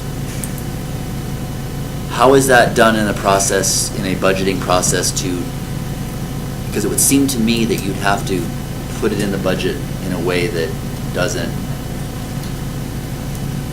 isn't real visible, I guess is what I'm trying to. It would already be in the budget that each person was going to go up on their step increase. So it would be a budgetary cost savings if someone did not meet their performance So- review. So Got it. the So we dollar would- figure would already be in there for everyone to go up a step on their anniversary dates. That would be calculated in. So you get a 3% bank across the board. One employee may get 0, another employee may get 6, but you have a bank that you're working. I don't Is think that- we're doing pay increases that way. I think we're talking step. We're talking the steps. Either you get Oh. your step, or you don't get your step.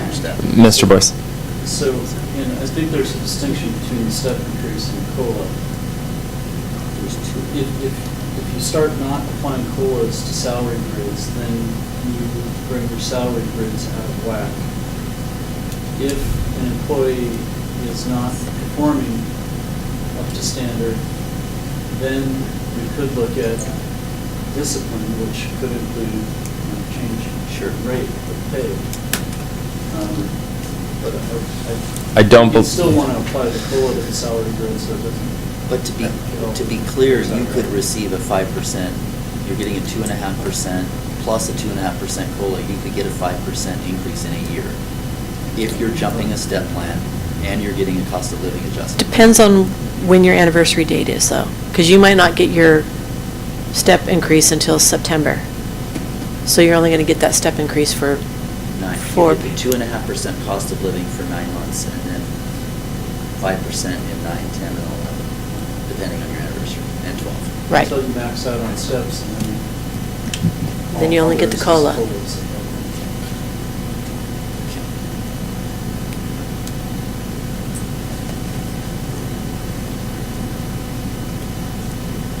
Okay. Any other changes to the policy council would like to see on the 4th? I think that was a good discussion. Okay. Moving on to, So can I clarify what's being yes. brought back? What's being brought back is the change to number 2, which you had brought forward, and I'm going to have to go back and listen to the tape for that one, but basically stating that council it's not up there, removing all the language that was in there with the CPI and maximum not to exceed 3%, but council is going to be involved in the COLA process, I guess, is what I'm hearing from you. The council will decide what the COLA is. Just one member, I don't know. No, I know that, but you had some agreement, you had agreement across the board. Well, no, I shouldn't say across the board. You had agreement, majority, of agreement. There was a majority. And then pay increases to be rewarded as well. And Mr. Boyce, are you clear on what council's looking for? We're talking about, instead of using the term pay increase, step increase. Step increase? Is that? Mm-hmm. That clarifies it. And we wanted language to make sure the evaluation, basically only a positive evaluation would result in step increase. Is that? Correct. That was what I heard. Mrs. Otherwise, Heffernan? I'm not sure why you would ever give, why would you give a review? If you're just giving, your pay increase now, by the way, you didn't do so hot this year. If I can make a statement, I live in that world, and that's how it goes. I still get my money, and regardless if they like me or not. But that's government. Mr. Boyce? And there is value in the review. Yes. If you do have an employee that has continual performance problems, it's part of the documentation process to get to a point where you're able to take whatever action is necessary to change the behavior, and if you can't change the behavior, to get the employee to move on. Sure. Hopefully that's done throughout the year and not annually in a review. It's just, part of the documentation. Mrs. Heffernan? Thank you. I'm not familiar with how the performance evaluation goes in the city. What is considered a passing evaluation? Is it graded on percentage? Is it just pass-fail? Well, that's actually a good question, because there are different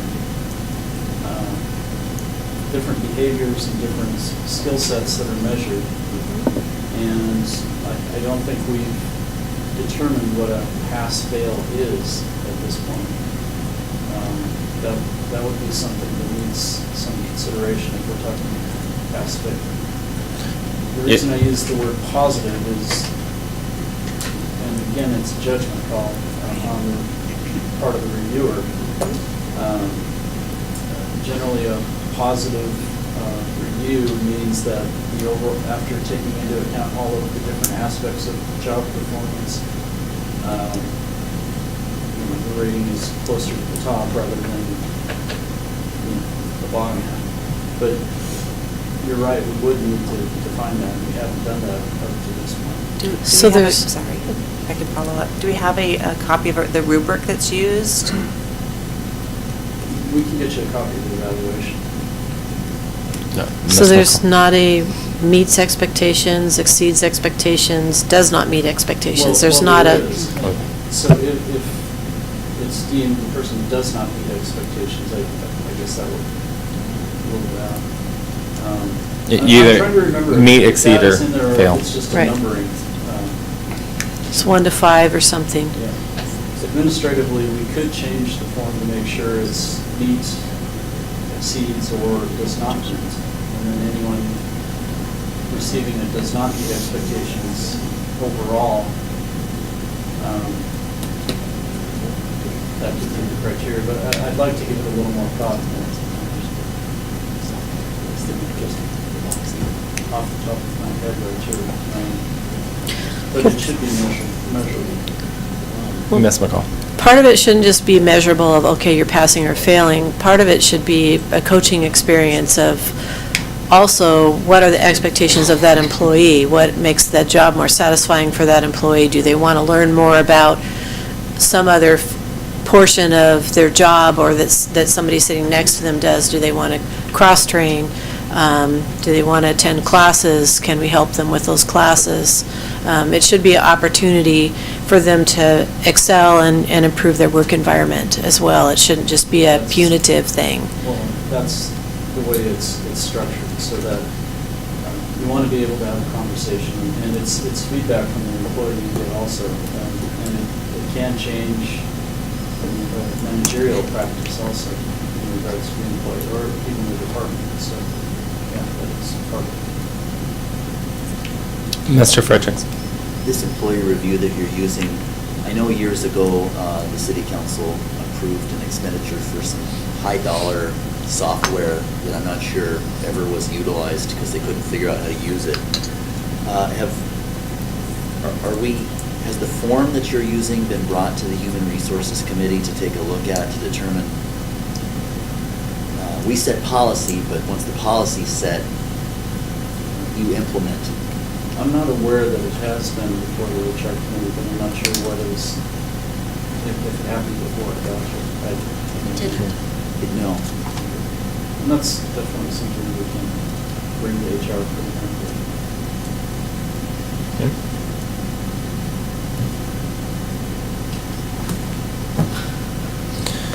Okay. All right. 1E, total cost of compensation for the exempts. I believe that those were just documents that were provided to council to make a decision based on 1C. Which brings me back around to 1A, proposed 2018 budget as of 11/20/2017. Doesn't it really just take us I think to that takes it to. I think it takes it to 2G? 2. 2G? 2G. 2G Recorder. or not to be? So we'll be moving down to 2G, which would be proposed changes, mayor and council, and staff responses. Mrs. Heffernan, oh, sorry, I wasn't looking, I thought you raised your hand. I heard Where we are, I heard so- talking, sorry. From page 99, right? Because 2G attachment says expenditure reductions, not proposed changes. I'm just trying to figure out where we are, but I'm there now, so. Okay. So, yeah, 2G is actually labeled expenditure reductions as the attachment, but the title is proposed changes, mayor and council, and staff responses. Is this the exact same as the handout we can receive, or? Yeah, I don't believe there's been any changes to it that I'm aware of.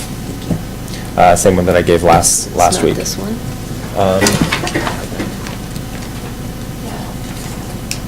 Oh, okay. There's no colors on yours, and I guess that's this back, the colors are on the back. Okay. So, Got it. I believe, we'll start with mine. I proposed some I am too. changes last Monday that are before you with staff responses for council, and council did begin the discussion on those. And I guess now is the chance to go through and say yes or no to those proposed cuts that I brought forward. Can I ask a question? Mr. Fredericks? What is the total increase in expense associated with the city's contract for fire service? I believe we're right around 67,000 is not covered. 67. I believe it's 67,000. So with the 1% property tax increase, well, actually, it's gone down because council approved the 7% rate increase, so that brought in some more revenue of about 15,000 or so. So 67 minus 15, is that right? We're looking. Total cost for the... Oh, total cost for the fire? Total cost for the increase in the contract for fire service from 2017 to 2018. I believe that's right around the 117 mark-ish. Is that somewhere on one of these I'm pages gonna in ask. here?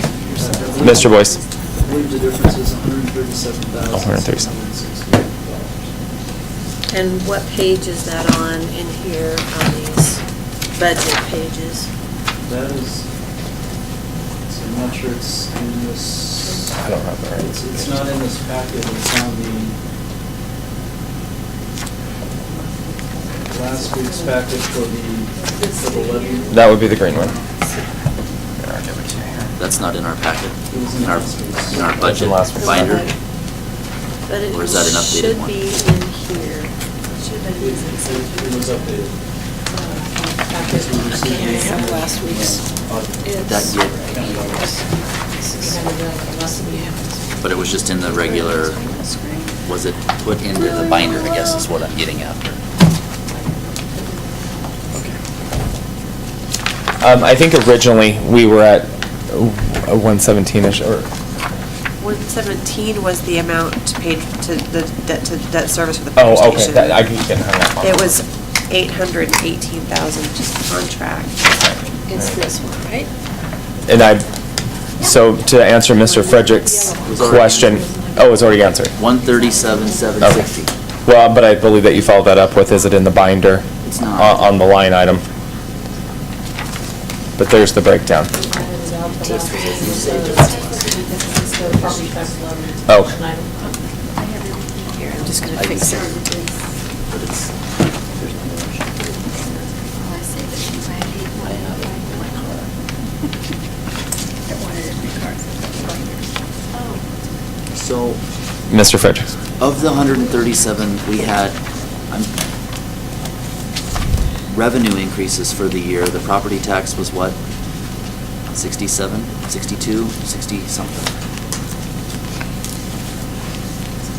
That's wrong. Oh, this is Yeah, that's old. There's a newer one that is different.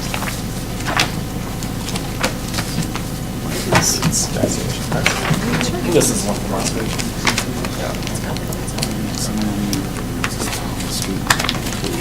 This one's old. So from 2018 to Last 2017. week increase is of here, I 50,000. think. I think I punched it into this thing. But maybe not. Nope. So maybe it's this one. I need more paper. I'm not confused enough. There it is.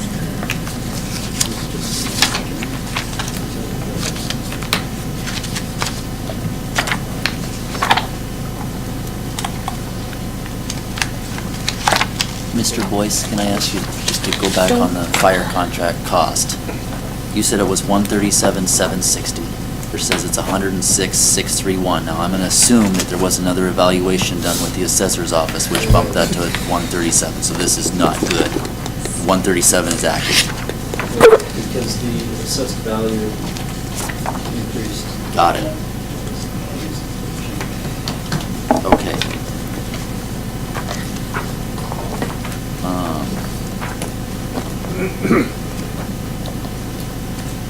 And then, The property tax increase was only 52. I keep remembering 60-something. 53,288.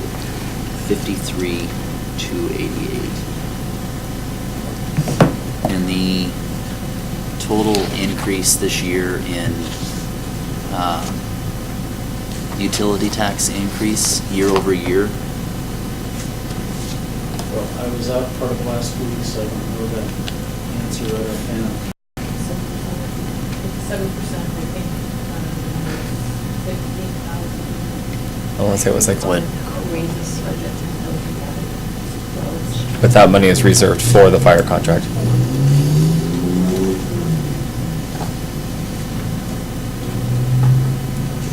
Technically speaking, yes. Yeah, technically speaking, yeah, that's where that money goes.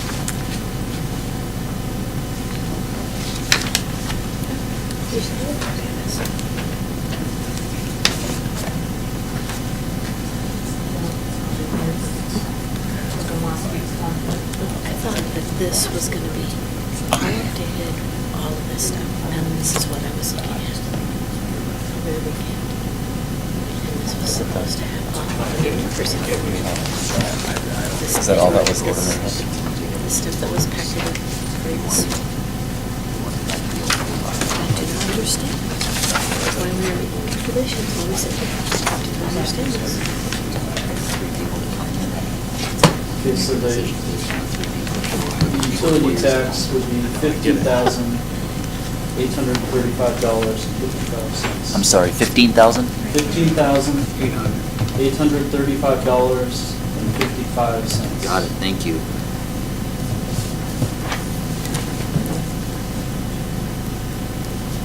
And all other taxes are projected to be flat year over year.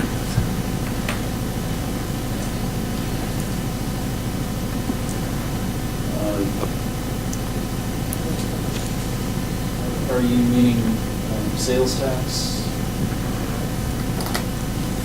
What I'm trying to show here is revenues are not quite rising as fast as your expenditures are, and that's what I'm trying to show here. That was the true statement. I'm trying to put it on the chalkboard. Because in a business model, it at some point doesn't work.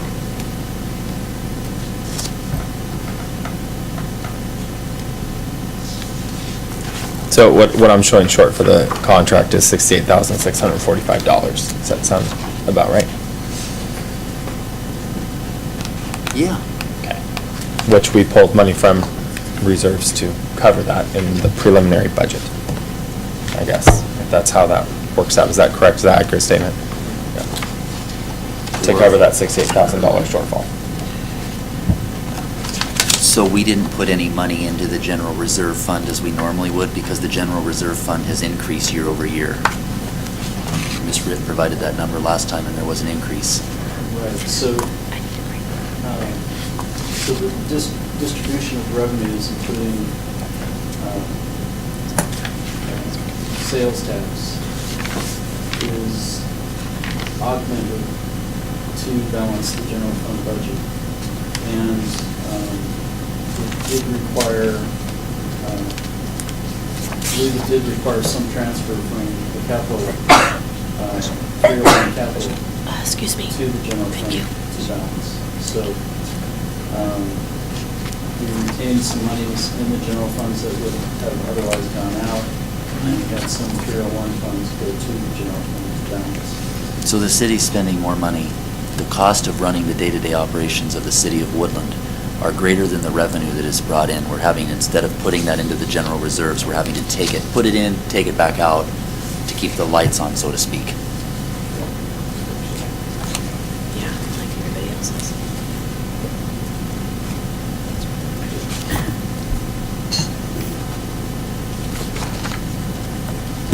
Would council, I request a 3-minute break before we go any further. Okay. Resume at 9:15.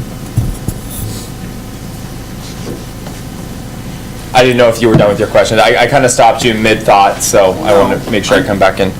I'm trying to just show that the We're overspending. increases- Yeah, and so the cuts that were proposed, and ironically, most of the cuts that I proposed have already been, They've already been adopted. well, they've been adopted and changed into the budget. Yeah. But we had to use them to fund other known costs that were not budgeted Yes. correctly. Correct. So, which takes me back to the cuts that I provided with staff notes on there. My goal was to, and I don't know that I was very clear last time, and that's why I sent the email over the weekend of, I don't know if I was clear when I brought that forward, that I was not clear. So I hope that the email that I sent out clarified why I brought these cuts forward, were to help with that $68,000 plus deficit. So that was the goal. We didn't hit that goal, but we came close. So, but now it's up to council to either accept those cuts with staff notes or make changes or tell me that I'm insane. It's up to you. So, Mrs. Heffernan. I'm not gonna say you're insane. Okay. When we discussed this last week, I don't have any notes of a $68,000 shortfall. Because because we budgeted for it. It's balanced, the budget's balanced, but the money came from Reserves? from reserves in order to make that balance. So I'm trying to make up for that. Okay, well then, Go ahead. bear with me, Yep, help me that's fine. understand, because this is what we were working off of last week. Mm-hmm. We have the total amount collected, and then we have where it all gets distributed, and at the end, it's all accounted for, and then there's nothing on here that says there's a shortfall that's coming in from anywhere. So what am I missing? Those problems, 50,284 additional. No, she's looking at the green on the fire distribution as it is. Because if I'm reading this, it looks like, here's the amount we're collected, here's where it's all gonna go, and it all balances at the end. But what we start with and what we spend is the same. So where is this shortfall clear last week? Why does it suddenly exist now? I guess I'm just, did I fall asleep last week and totally miss No. an important part of the conversation? This is a conversation we've had internally from the beginning. And maybe it just wasn't made clear to the whole time. Maybe we just didn't have it up in this forum. Mr. Boyce? Well, in the budget document itself, we have to budget transfers between funds, and also when we were talking about retaining sales tax in the general fund, that also shows up in the revenue side. So those were always part of how the budget's structured. So I guess it would be fair to say that we went through, put all the money where it was supposed to be, and then allocated it onto that sheet there to show that it's all there. Because it just says general fund, so yeah, it would have been, I guess, helpful to see that that general fund is with the reserves, is that how I'm to understand it? About 51,000? Supplemented. Supplemented would be as a good word. Sorry, Pat, sorry. No, that's fine. It's just the first word that came to my mind. They're both the same, yeah. Because we were talking about your cuts, last week, your proposed cuts, I should Mhm. say. No, it was never said that it was to cover a shortfall. And or that's- Specifically for the contract with the fire department, or for the fire department. So I was under the assumption that was additional money. I believe it was even said that was just money that could go into reserves. We could do whatever we wanted to with it. I think that was about the statement. that Because I think there was some, I wasn't asking for anything. So normally the cuts would come forward, hey, I found $25,000, can I please have it so I can spend it here? I wasn't very clear. But you did mean that the $50,000, you were anticipating it would go back into reserves. Yes, if that's where council wanted it to go. Okay. It was also a good faith effort to show that we are trying internally Right, to go back and do some more, Yeah. like I said, pencil Yeah. sharpening. So, Absolutely. okay. So I think now I'm on the same page. Okay, I apologize for that too, and that's what the follow-up email was over the weekend of, hey, FYI, I wasn't clear. Leaving the email wasn't clear, but. Oh, okay. I think.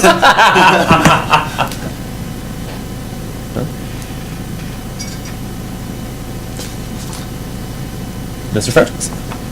Just curious, are we going to go through these, or is that what we're doing? Yeah, yes, this is your opportunity to say yes or no, or adopt all the changes, or to go through, and I think there was much discussion last week on some of the items. Now is the opportunity, I think we went line by line last week. Yes, we did. We did. So now's your opportunity to come forward and say yes or no to those, and adopt that into the budget, I guess. It's Ms. McCall? Okay, no to the cut to the Children's Justice Advocacy Center, And no to the cut to the porta potties. So we're just, hold on a second. There you go. Are we going to go out of order, or are we going to go? We can go right back. That's everything I have on the page. Those are the three things that I have no's on. I'm looking for my sheet here. I believe the Children's Justice, those ones were not, we were trying to sharpen the pencil, and it's not because we don't like children, but it's RCW, and those have to be funded, so those are off the table, I believe, is what I understood as of last week. Those ones were off the table. That one's not mandated by RCW according to your notes. It says Oh, that one's not. could reduce entire amount. It was new in 2016. That's your notes on your submittal to And- us. Okay, and I don't have my, And I'm saying no. okay. All of them, was that one of them? That, I can't answer your question at this time either. We've got folks that are still out on vacation. 3 in use. And it seems like if you've only got 2 and you take away the third one, then they're going to have to come back more often to service the other 2, so it's going to be a wash, or not. Okay, I can keep the executive department. That would be travel and training, reduction in travel by $1,000. Is council okay with me reducing my monthly expenses over the course of the year by $1,000? I would assume that would be okay. Thank you for offering that. You bet. Down to finance, we offered up a $500 reduction in travel. Staff note is we've already reduced by $300. This could affect our certifications if it's reduced further. Will it? Could, should, maybe? Could. Do we have a more definitive answer than could? The conference is located in Vancouver, so we can just travel. That makes sense then. Okay. Okay. Moving down to the civil service. RCW. So, and I think the discussion further last week, so we've got $300 in that department there, or in those line items, saying that they have to be funded, but I believe there's still money that is funded in those line items, even with these reductions. Require the civil service to get together next year? They get together, once a month, according to the schedule. I don't know. Which doesn't Which doesn't, it happen. doesn't happen. It only happens when it's necessary to, through Okay. the commission. So, 2018? Are we potentially- looking to hire in 2018? Well, potentially, positions.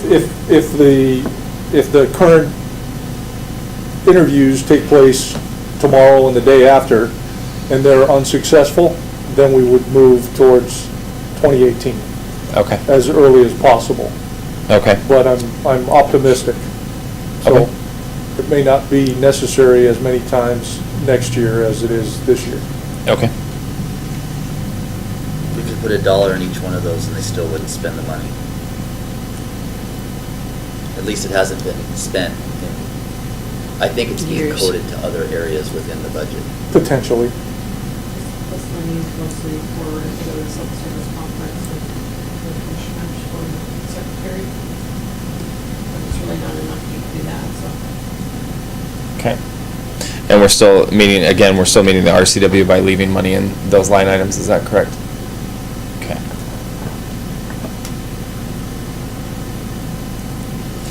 So does that mean we're adopting those changes? I'm not hearing Silence anything. means agreement. I'm silencing, and I was going to move on to the next item. I just want to make sure we're clear in providing staff direction so we get the document back that we want next week, because if you don't Okay. get the final document back right, it creates Problem. many issues. Okay.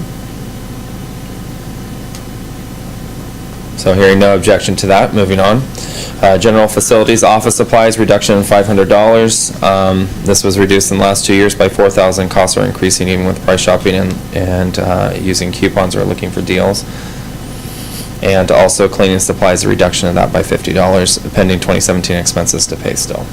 So the question that I would have is you're offering a cut, and right next to it, there's notes that are saying, you've cut too much, and we're gonna have issues. So I guess what my question is, you're kind of sending me a mixed message here, and it says, we're offering you cuts, but on the same token, we're gonna struggle with hitting that. So if you can offer the cuts and you're gonna actually hit the number, because that's the number we're gonna manage to, then great. If you're gonna ask me to do a budget amendment next year in January because you went over in office supplies, then this is, thank you. So are you going to be, is staff going to be able to manage to the number that's been proposed as a reduction? Mr. Boyce? That is our goal, but I must say with a lot of these cuts, they are challenging goals. We believe we can get to that point and are going to make every effort to do that. But there could be some unforeseen circumstances that arise throughout the year that could make it not possible to meet that goal. And in that case, yes, we will be coming back to city council. But the intent is to do so and go to it. I can't say in every event we'll be able to do that 100%, but that is the goal. Okay. I wouldn't anticipate if we're looking at $500, I would not anticipate a budget amendment for more than, if that's what you're concerned with. Okay. I realize these are stretch goals, I just want to make sure they're attainable. Okay, I understand. Moving on to community development. Zoning administration, $500, and travel and training for $200. Building, Operating supplies, 200, travel, 100, miscellaneous and training, 100. So operating supplies are part of the $200 is Make a Difference Day supplies. And the miscellaneous training is state building permit surcharge and training. Is that the whole amount that we spend for Make a Difference Day? I hope not. I don't believe so. I believe so. I know we get a lot of community donations for that.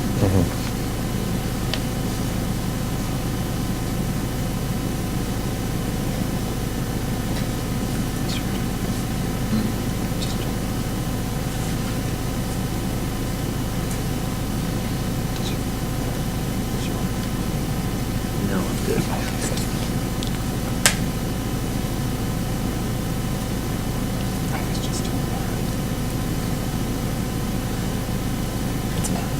Math.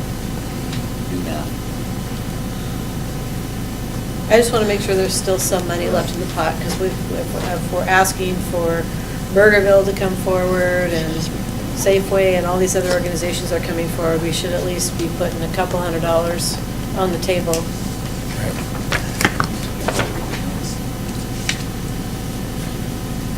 So I wanted to make sure that we're not taking it down to zero. If we're not taking it down to zero, I'm fine. Okay.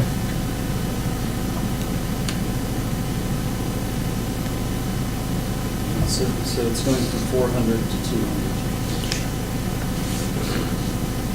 200. Okay. And then the miscellaneous and training, $400 state building permit surcharge and training. And we currently don't, when we say building, does that include the permit technician as well, or just the building official? Permit surcharges of $4.50. Permit issued, we have to see. Oh, okay. So it is as a It's passer, okay. So what I'm hearing is that we need to. The rest is the training. Oh, okay. For some reason, we can't see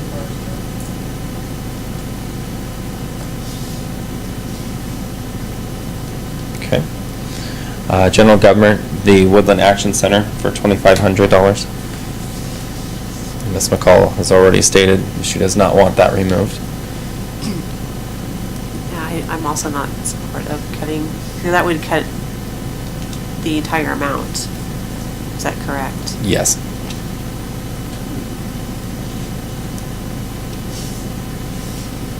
I'm opposed to having it in there. Okay. Let's have a discussion then.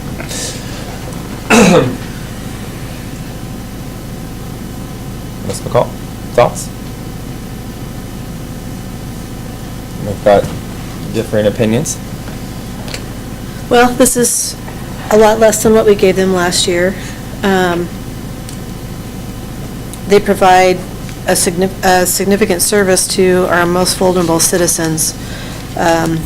I think a lot of times, I've been here from when they first started up, before they were called Woodland Action Center, and there was a whole bunch of discussion back when we were in our other council chambers about not even placing them where they were at, because it was going to be a detriment to the downtown.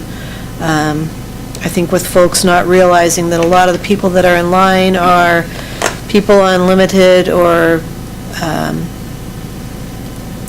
fixed incomes, and there's also a lot of kids that are just starting out that are trying to make ends meet, and it's not an issue of bringing homeless into the community. It's helping to support people that are already in our community and that have paid taxes for a long time. And I don't think that this is that significant of an amount, and it assists them in keeping their doors open. In cutting the funds towards them, it could wind up that we have other services that we have to increase with them not being there.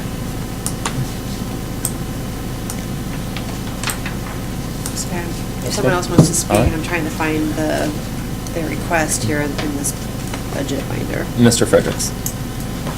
Well, we started in 2015 at zero. But 2016, we're at 6,500. It's been proposed to take them to 2,500. I personally do not believe that dollars should be funneled through government to other agencies. I don't think it works. Maybe in this case it's direct, but in a lot of times, by the time those dollars get to the end user, it is not the full amount. And we just recently had an election, League of Women Voters. We were all here. It was very clear on what everyone's stance was on that, and I'm going to continue with that stance. To suggest that those people are when you say taxes, yes, they may be paying sales tax and property tax, but I can assure you they're probably not paying a federal tax.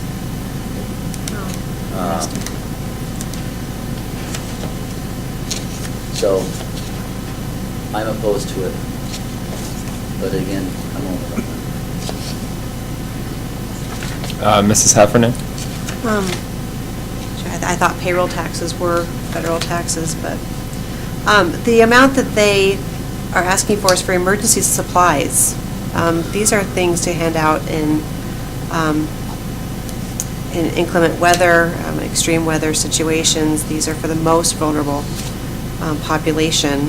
They're asking 6,000.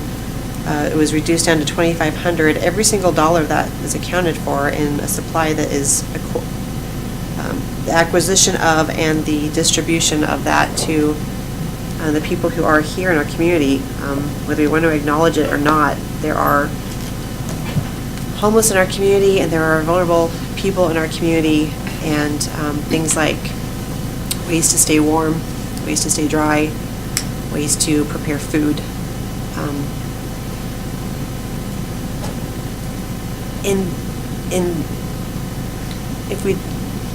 The problem with the consequence of not using Woodland Action, which is focused on specifically reaching that population the most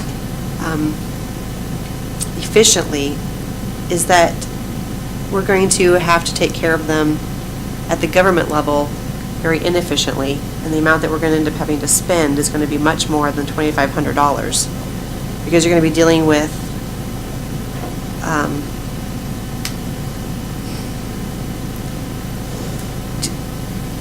the police having to take care of some of these situations, or having an impact on the community in such a way that if we had just been compassionate enough to take care of emergency needs, I don't know, $2,500 is a very small price to pay for taking care of our citizens that need it. And Woodland Action, that's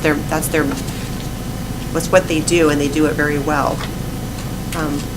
We don't necessarily, I don't know, council doesn't take care of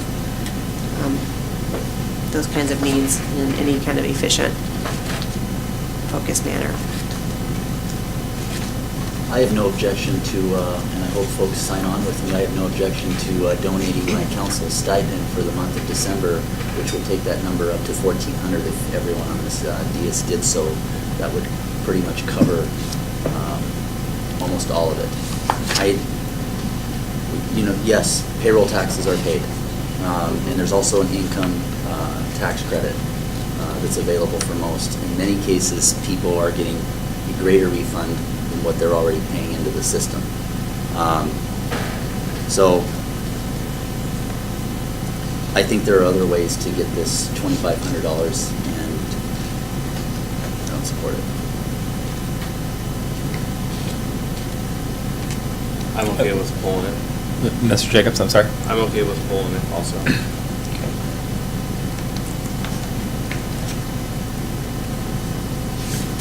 Mr. Chapman? My word, I think we should keep it. Okay. All right. Appears that we are split council, so we'll move forward. And we'll have to wait for December 4th on that one, I think. I guess nothing's been adopted, so. There's a face over there that. Yeah. We've got 2 and 2. Oh, I thought I had 3 and 3, I'm sorry. No, we got 3 and 2. I think- We have one more person. Oh, okay. So That's what I meant. It says, oh, okay, sorry. I took that as a. Wasn't very clear. Yeah, that's all right. It's good, you're saying keeping it in. We're keeping it in, so it's off the table. Moving on to the police, $1,000. No staff note on the R&M and vehicles.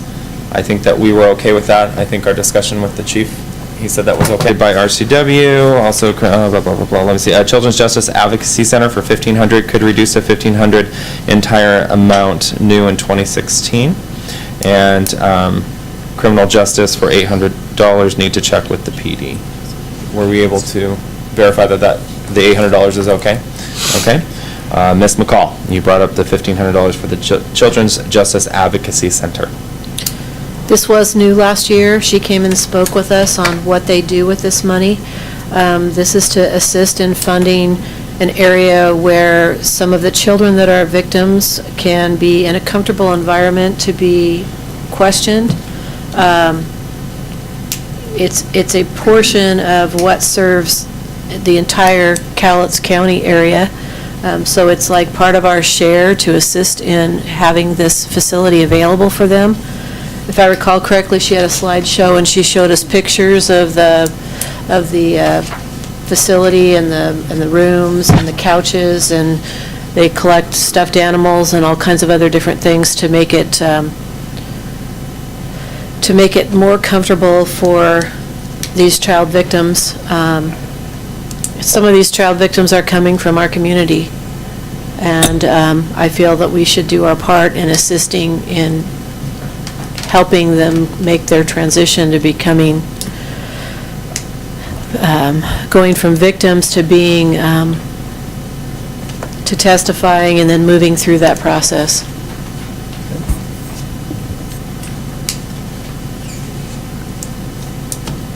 Anything further? Mr. Fredericks?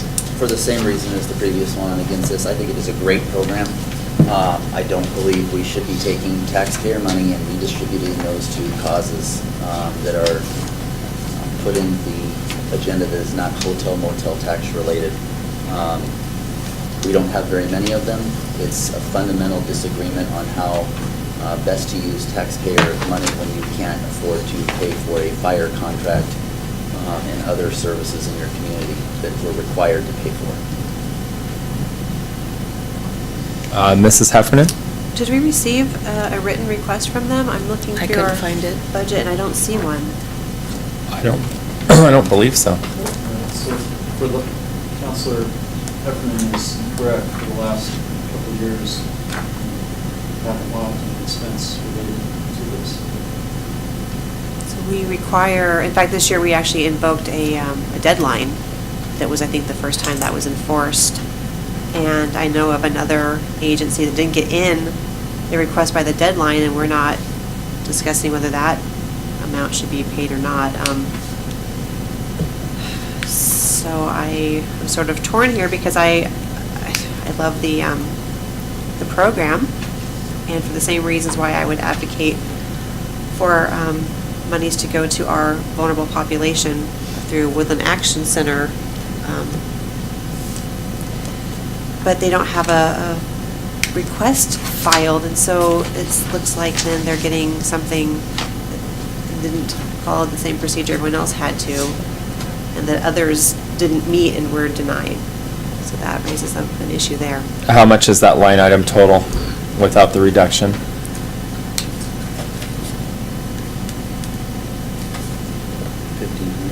It's $1,500 is what the amount is. Oh, it's the entire amount? Amount. Okay. Sorry. I thought there was more. Well, on the line item, it's 2,367, but if you look under the notes, 1,500 of that is for the children's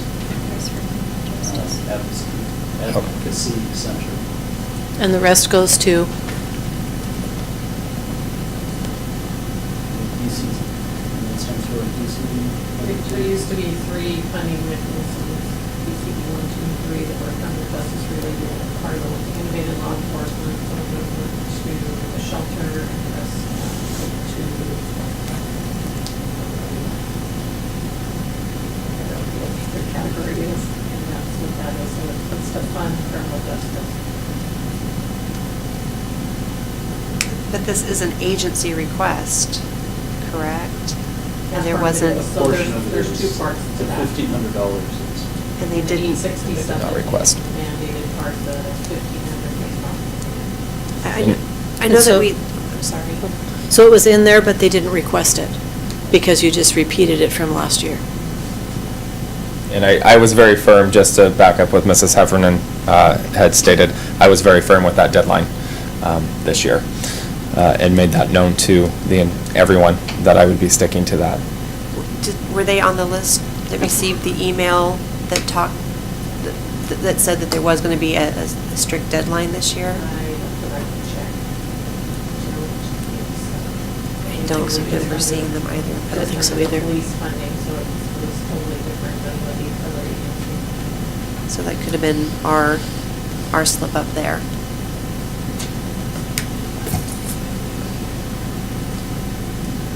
But even as to date, we still have yet to receive anything. They billed us for asking for invoices.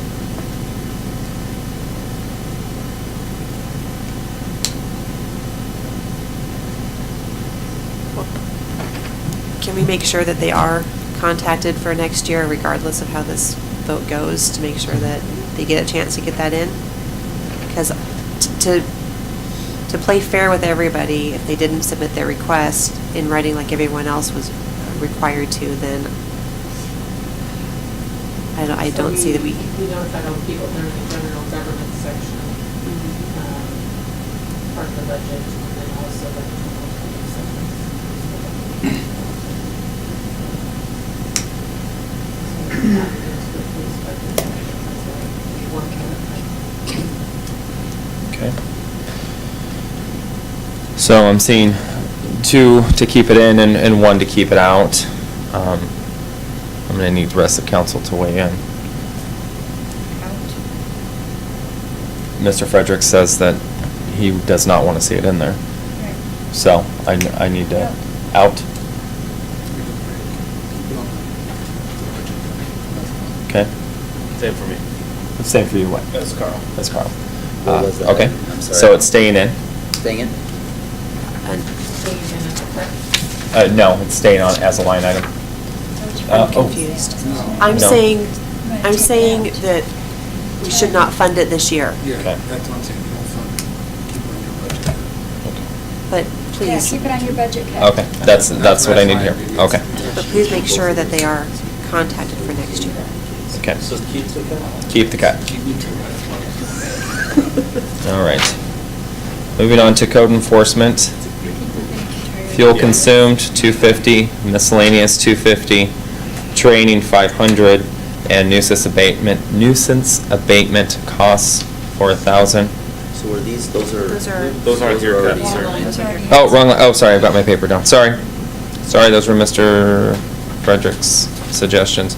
Coming back down, so my next one here would be capital outlay, general city hall for 500, which totals 9,750 minus 2,500. Just 1 second here. So we have a postage meter, we don't have quotes in until later this year, after the beginning of the year. We'll renewal that, so. On your, speaking on the 500. We have part of it budgeted for the postage meter, and the rest was just for the miscellaneous. We don't have quotes. Okay. I guess we can come back to the council if we have something that breaks. Okay.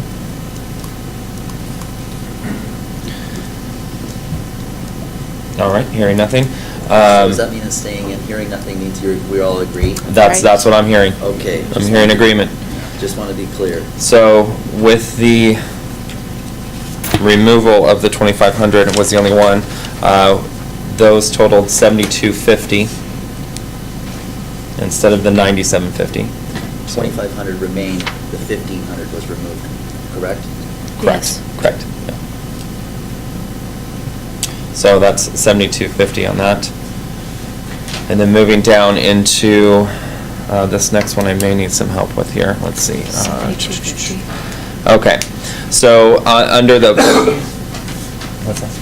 How are you getting 72? Oh, 72, because I started with 9750, the 2500 stayed for the action center, which took it down to Okay. 7250. Got it. Okay. In the park fund, I'm suggesting a salary reduction for a seasonal worker from higher wage down to minimum wage, which has a savings of a little over $12,000 on the salaries and the benefits. The porta potty rental for $1,000, and which I can't answer your question yet. And then buildings and equipment for $500, miscellaneous for $1,000. The $1,000 is cuts for Scott Hill Park monitoring plants from $5,000 to $4,000. Those are the new plantings down at the base of the hill on the Meriwether side. The contractor replanted some vegetation that had died or was never done, with the expectation that the city will monitor to ensure that proper growth is happening. So. Please don't cut porta potties. Okay. Porta potties is on the table. Sorry.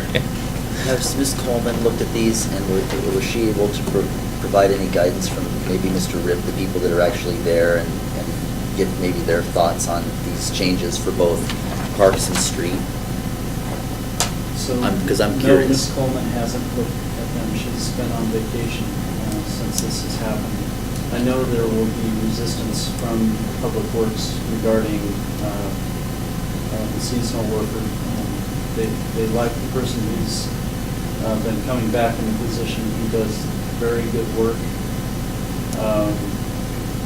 So there will be a concern. I haven't talked to them, but I can guarantee there will be a concern about quality of the individual we get to fill the position. And will we get the same quality work product we're getting out of the current person in the position.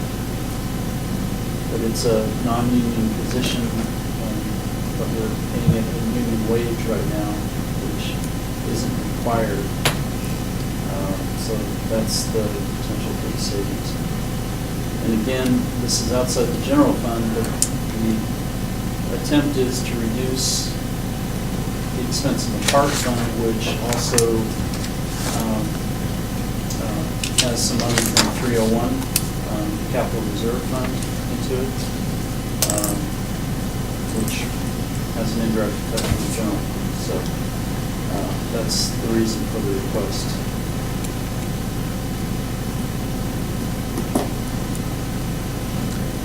Mr. Jacobs. We don't know for sure that the same person wouldn't still come back. Or maybe we do. I mean, maybe he doesn't work in the summer and likes doing it and would still want to do it for a little bit of money. Okay. I would agree with the porta potty from what I was just down at Horseshoe Lake, and there's only one, for example, on the skate side, and I think one over on the park side. I don't think we would work with this one. And that Okay. might be for both, I don't know which ones, but I would pull that. Sounds like there's consistency across the board on that one. Especially if you're going to cut staffing. Porta potties or stuff? The porta potty.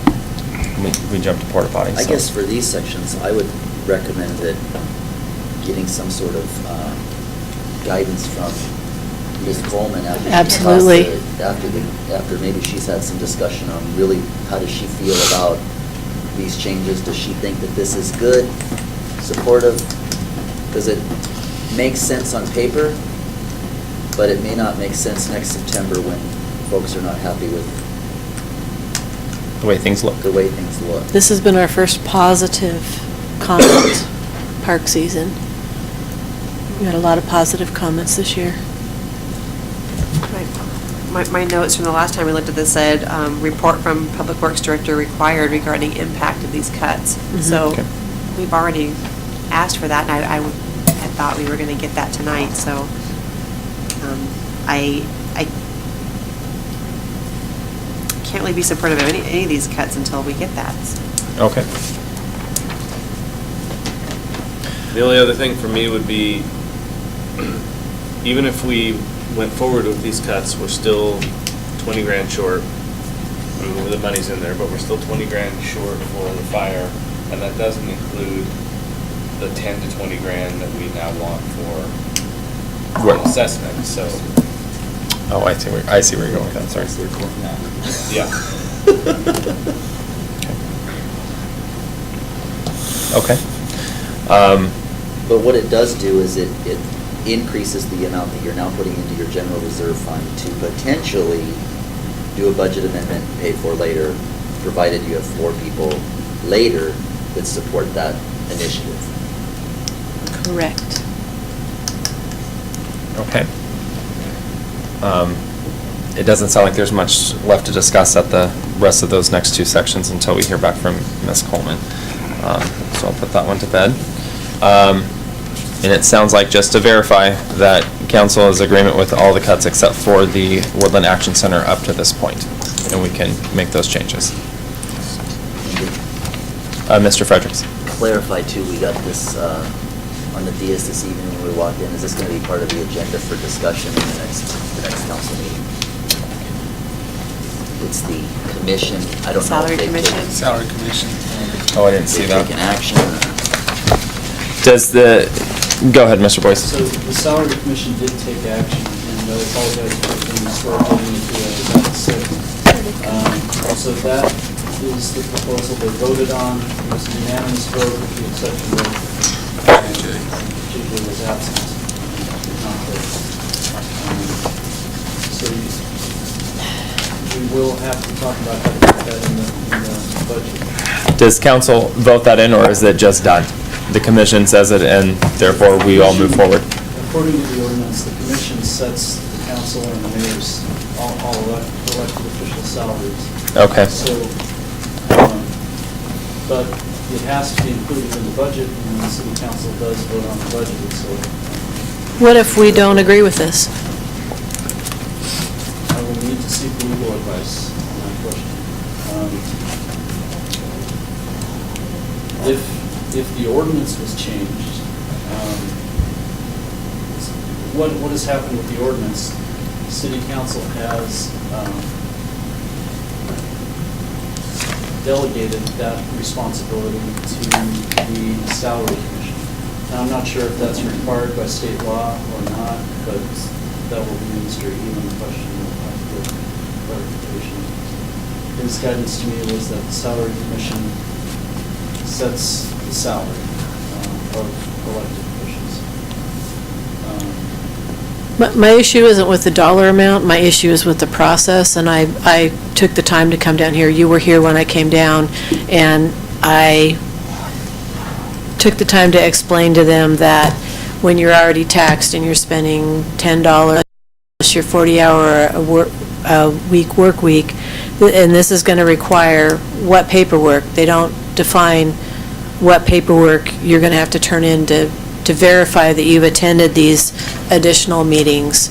And with the way our payroll is currently set up, last month I didn't get paid for the last meeting because it was on the 30th, so it'll get carried over onto this one.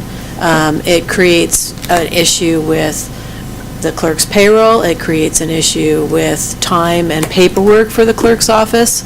And so if they want to add all this up and go, okay, this winds up being $350 or $300, then just say it's $300. That I pleaded with them to do that and just have it be a flat rate, no paperwork, no tracking, and just have that be a set amount. So I'm wondering if we can change this to say it's not per meeting, but we calculate out what this total winds up being and agree to that total, but not all of this additional tracking paperwork that's going to create a headache for the clerk's office and for whoever's serving up here.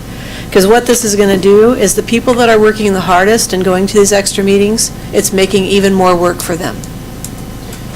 Can I jump in for a second? So the salary commission set the pay, and adding all this up is at $400 a month. Does council have to follow the rules that were set forward for that $400 a month? Or can council say, okay, they said $400 a month, it's $400 a month? Well, it was my understanding that they have to follow what's laid out here. Okay. But the new component to this whole thing, just so everyone understands, is currently we have up to 4 city council meetings that are compensated. And the way we determine that is, we look at the minutes to determine who was at the meeting, and city council doesn't have to submit anything for payment on those. But there are 2 more additional meetings per month where city councilors may go and represent the city and vote on certain items like PWC meetings or the Council of Government Board meetings. Those we need verification from city councilors. Well, and this is foggy too, because does this then, would I turn this in if I go to a RCW meeting or a transportation meeting that's in Clark County, that I'm representing the city and making sure that the city is visible in Clark County, but I haven't technically been told to go there, but I'm making sure that our presence is always seen, so that then when these grants come up, that it's always present that, okay, we have that slice in Clark County, we want our piece of the pie. And I go to way more than 2 meetings a month that are extra, and I know Susan does as well on the Cowlitz side.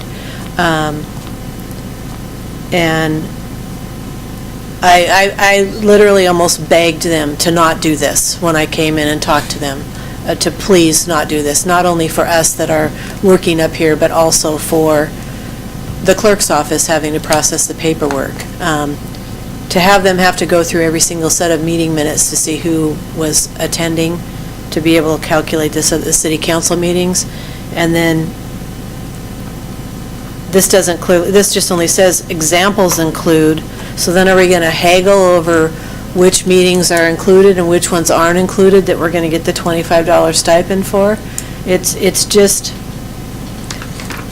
this is the reason why I'm not going to be up here next year, is these complications. This is a big reason why I'm not going to be up here next year. And that's what I told them. I said, you're going to lose somebody who works really hard for the city because you're making it hard. I can't afford to do this. I don't have the time, and it's not paying me back for the time that I invest. And it makes me want to cry. It's really sad. And I hope there's some way we can fix this. I will find out if city council has the power to make changes to it. Mr. Fredericks? I don't believe it does, but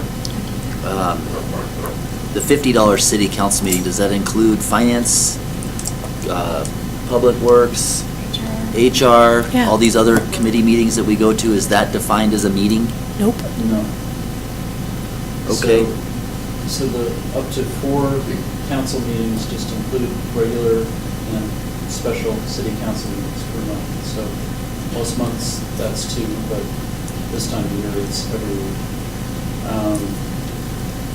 The terminology, the membership meetings, I believe the intent was that if you were a voting member of that body representing the city,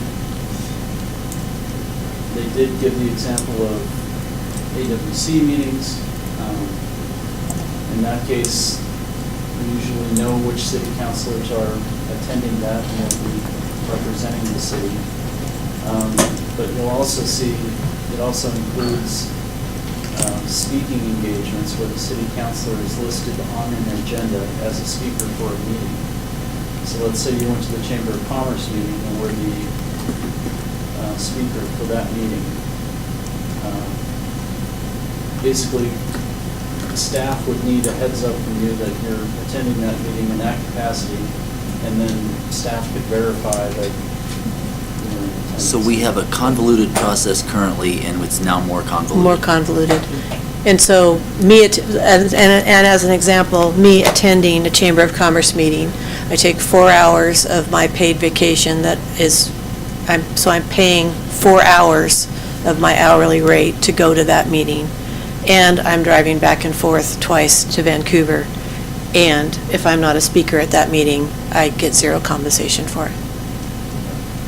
And in the last 11 years, I just do it anyway. But there comes a point where you can't afford to do it anymore. Currently, members of council do not receive a mileage. So Councilmember Humber or Councilmember McCall, who drives to Vancouver sometimes for meetings or. You could submit it. But I can guarantee you they probably aren't. No, it takes too much paperwork. Yep. I don't believe it happens very often at all. I can't remember if it was. Okay, good to know. Okay, so we'll try and get those answers for you from Mr. Ealing for the next meeting.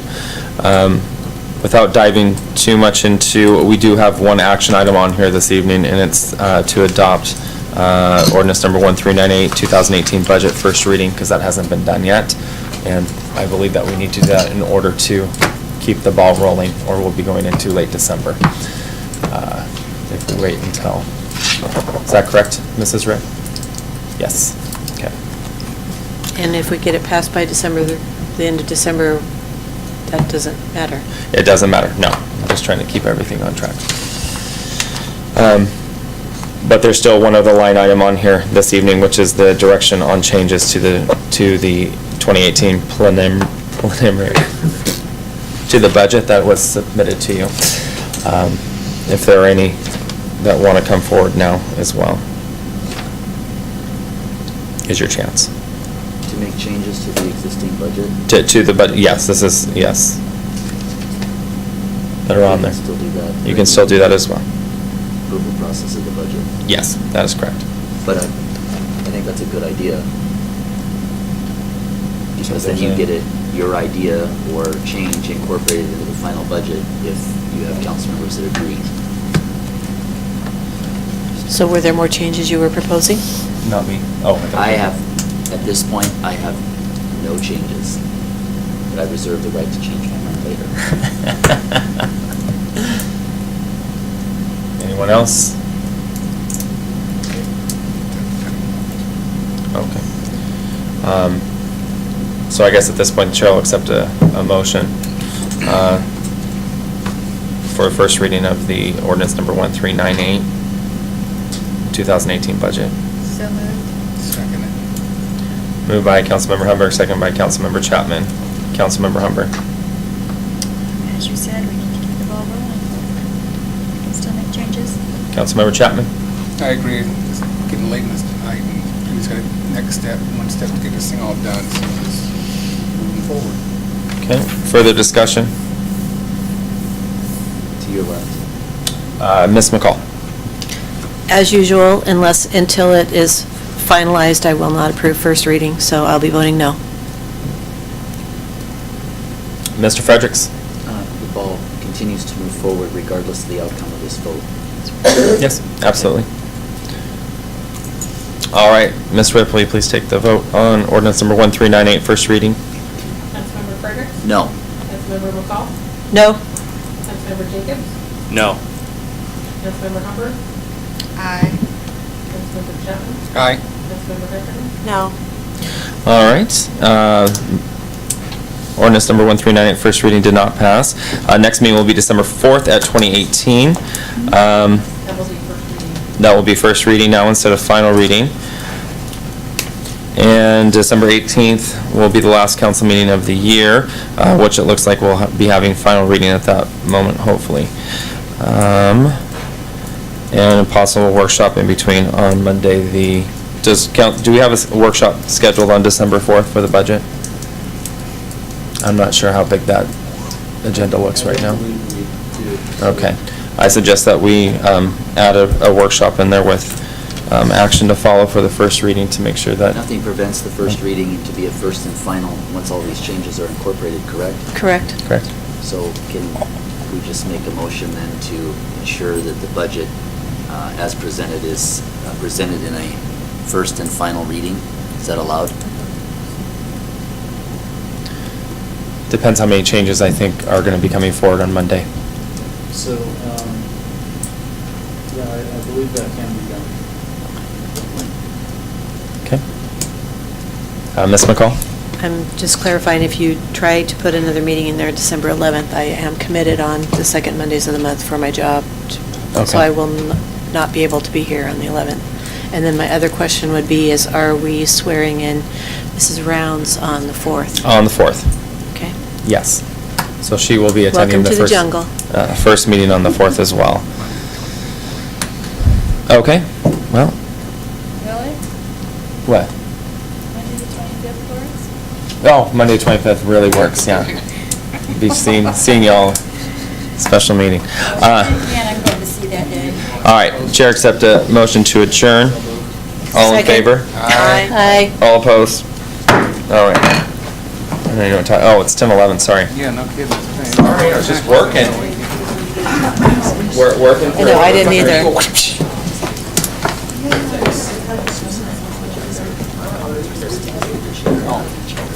I know I screwed it up. And I didn't jump in because it was fun.